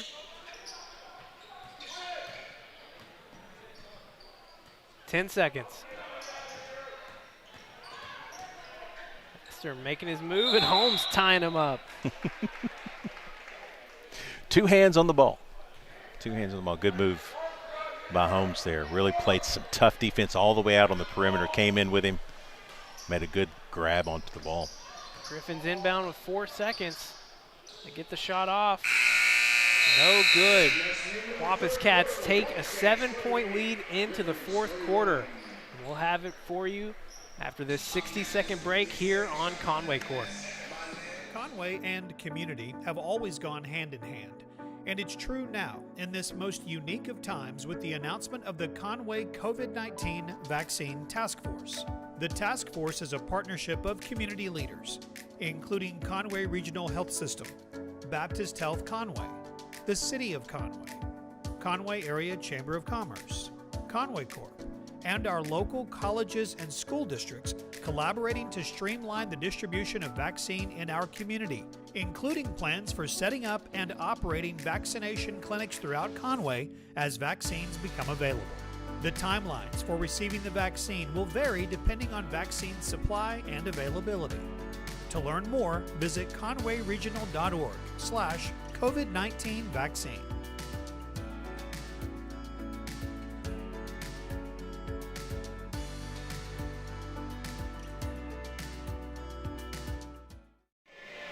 Wampus Cats hold Southwest to just 6 points in the third quarter.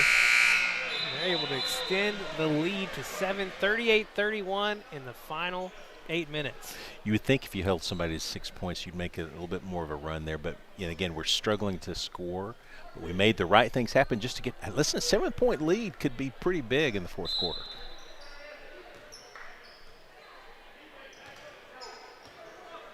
Boogie Carr going to run the point.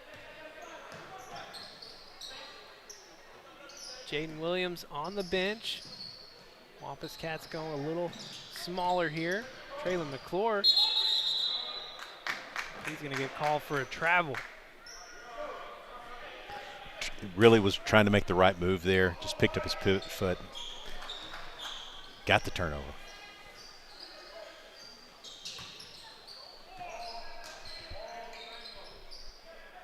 There's a walk on our side there, but no call. Esther, step back three, can't go. Eason with the put back. All of his points tonight Coming back come from that right there. Yeah, he's really active on the boards. Here comes that press back for Southwest, and Conway able to break it. Boogie getting in the lane. Can't get a dish back out. Too much pressure. Traylon McClure interception going the other way. Looking to score. That's a good timeout by Salty. Coach Longing wants to talk things over. 30 seconds, we'll take it with him. You're watching Conway Wampus Cat basketball here on Conway Court.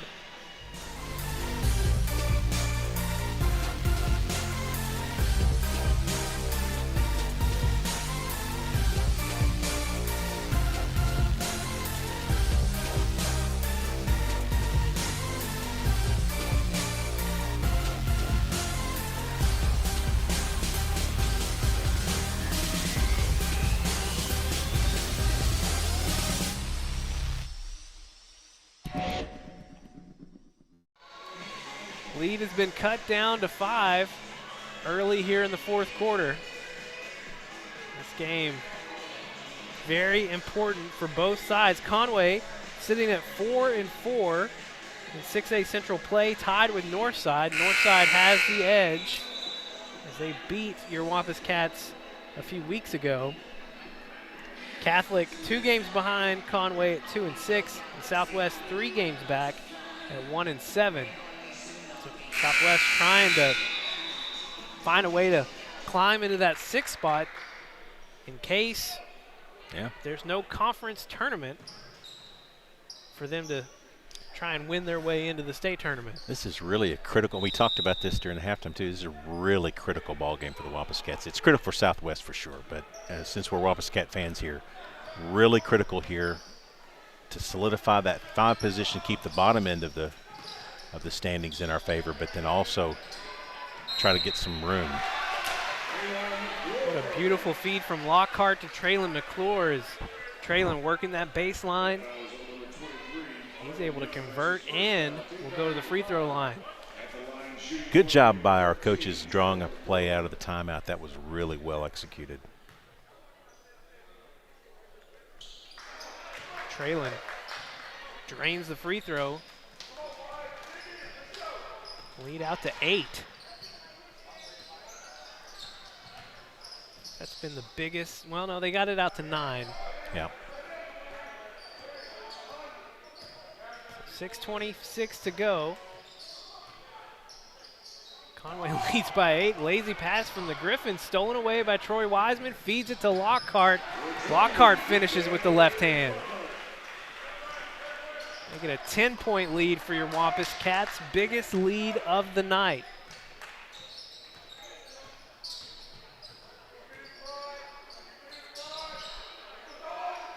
Southwest just looks a little out of sorts now. Esther trying to shoot them back into it. Williams fighting 2 Griffins, can't secure the rebound, and it's an easy put back for Young. Yeah, just because you're taller than everybody doesn't mean they're not climbing on your back, and they got away with one there. Coach Longing really looking for the call as well. Traylon using his size over Esther. Gets the lead back to 10.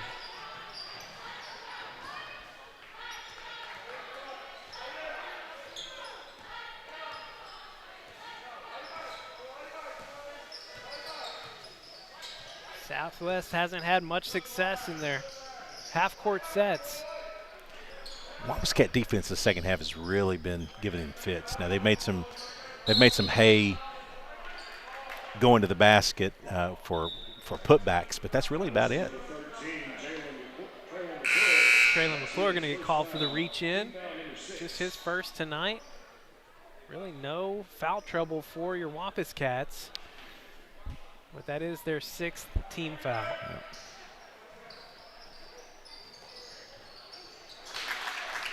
Yep. Evans knocking down a 3 right. Well defended by Troy Wiseman. Yeah, that looked good. Cuts it down to 7. Find Wiseman. Wiseman making a move on the baseline. It's knocked away. Esther in transition. Conway can't get back in time. The miss cleaned up by Randall. Another miss. Rebound from Harris. Harris going to push it all the way down the other end. And one. Wow. I was thinking the whole time as he was driving, let's just pull this back out, and he did anything but. He went hard to the rim, drew the foul, great finish. We were looking right there. I mean, down to, what, a 5-point game? Yeah. Yeah, if they could have made a bucket on the other end, would have cut the lead down to 5. Instead, it's back out to 9. Big swing for your Wampus Cats. We're nearing the midway point of the 4th quarter. Another pull-up 3, no good. Lockhart with the rebound, and he's able to avoid a steal there. Over to Wiseman. Skip pass to Harris, finds Traylon. Over to Lockhart. Yeah, they're looking to be a little bit more patient, work a little bit of clock. 9 points is an eternity here. 8 seconds on the shot clock. I got to go now. Feeds it back to Traylon. Goes up and under, can't finish, but gets his own rebound and converts. That's best case scenario there. Coach Threet wants a timeout as the lead extends to 11, the biggest lead of the night for your Wampus Cats.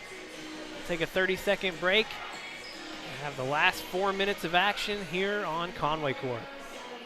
Centennial Bank builds relationships. That's why our bankers roll up their sleeves to support Conway and Faulkner County. They are folks you know and value for mortgages, business loans, and all your personal banking needs. Community involvement and exceptional service from people you know. That's the Centennial Bank way. Centennial Bank's legacy started right here in Conway and is still growing. Centennial Bank, building legacies, one relationship at a time. Back in Conway, the mood is shifted.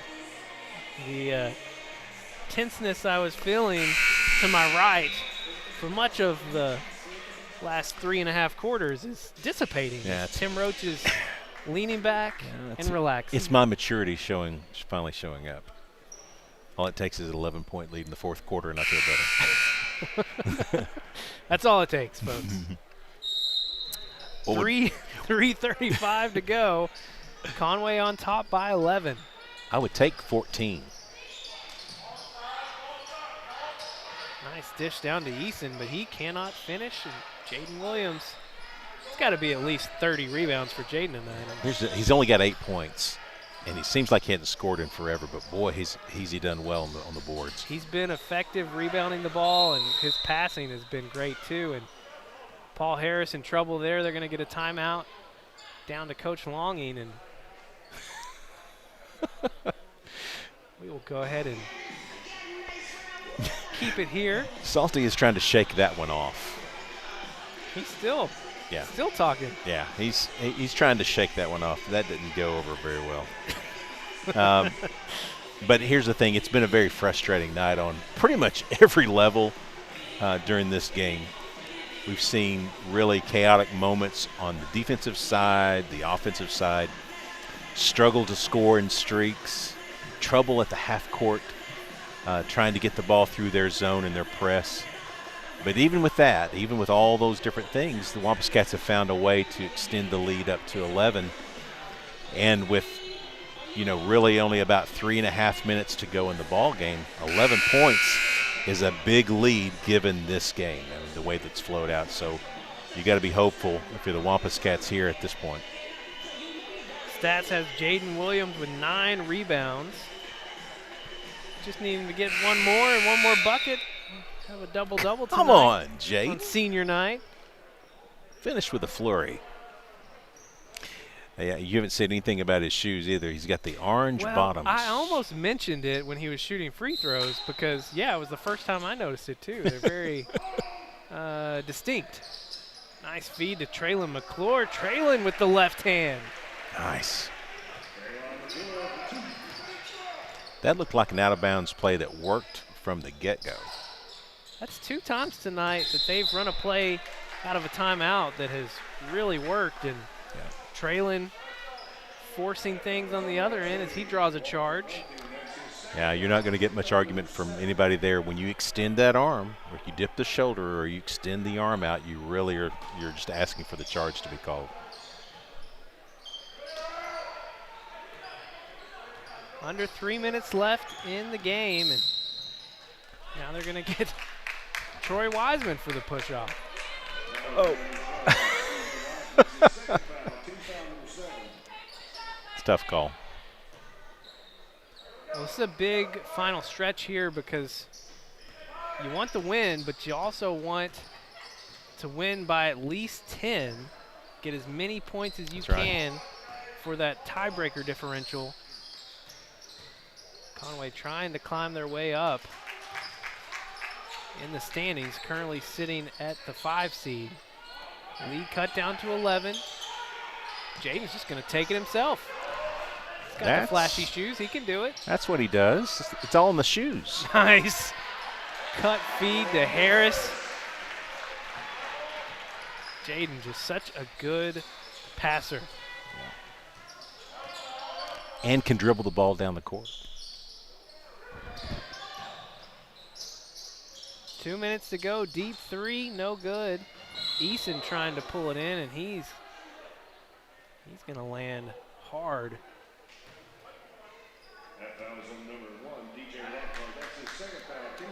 Call the foul against Lockhart.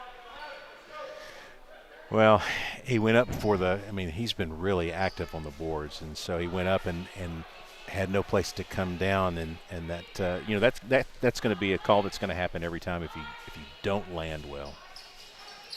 Eason misses the front end of the 1-and-1.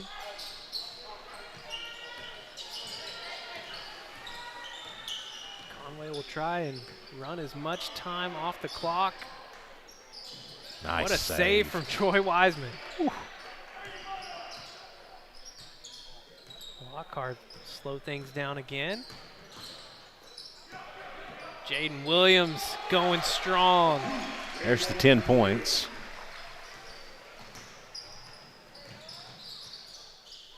I'll text Stats and tell him just give him another rebound. I bet he gets one. He doesn't need my help. He'll get it on his own. Closing in on a minute, 15-point lead for your Wampus Cats. Cut down to 13. Now, to your point, we want to keep that 10-point lead up there. Work the clock. Stolen away from Robinson. He finishes on the other end. Lead down to 11. Broadcaster's jinx.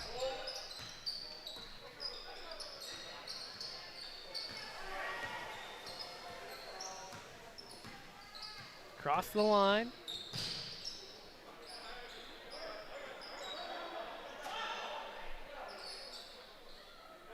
.30 seconds.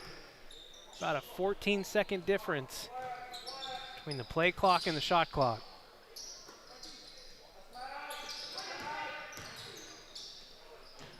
Tried to get it to Williams, could not control it.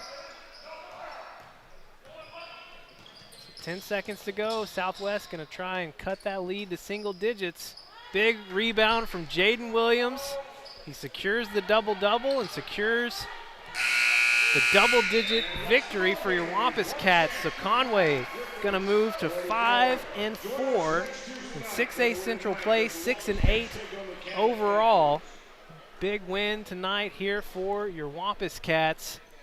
A big night for the seniors, but led by Jaden Williams. Going to look at the final stats here. As he finishes tonight with 10 and 12. So Scott had him. I might have been looking at an old stat sheet earlier. He was working harder for nothing. So double-double for Jaden Williams, finishes with 10 and 12. Traylon McClure, 16 points for Traylon McClure. Wow. And 12 for Paul Harris. So offense coming in a variety of ways tonight. It was a slow first half, but things really picked up for your Wampus Cats in the second half.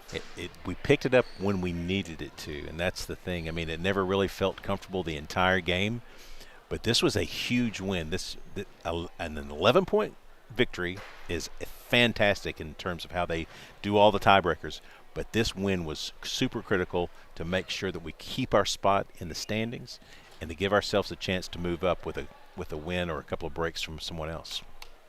He's Tim. I'm Levi on behalf of Javon, Ashton, John, Maggie, Stats, Justin, and Kara watching the stream back at the Conway Corp headquarters. That's going to do it for tonight's broadcast. We'll see you again on Tuesday playing host to the rival, Cabot. It's going to be a good one. We'll see you next Tuesday.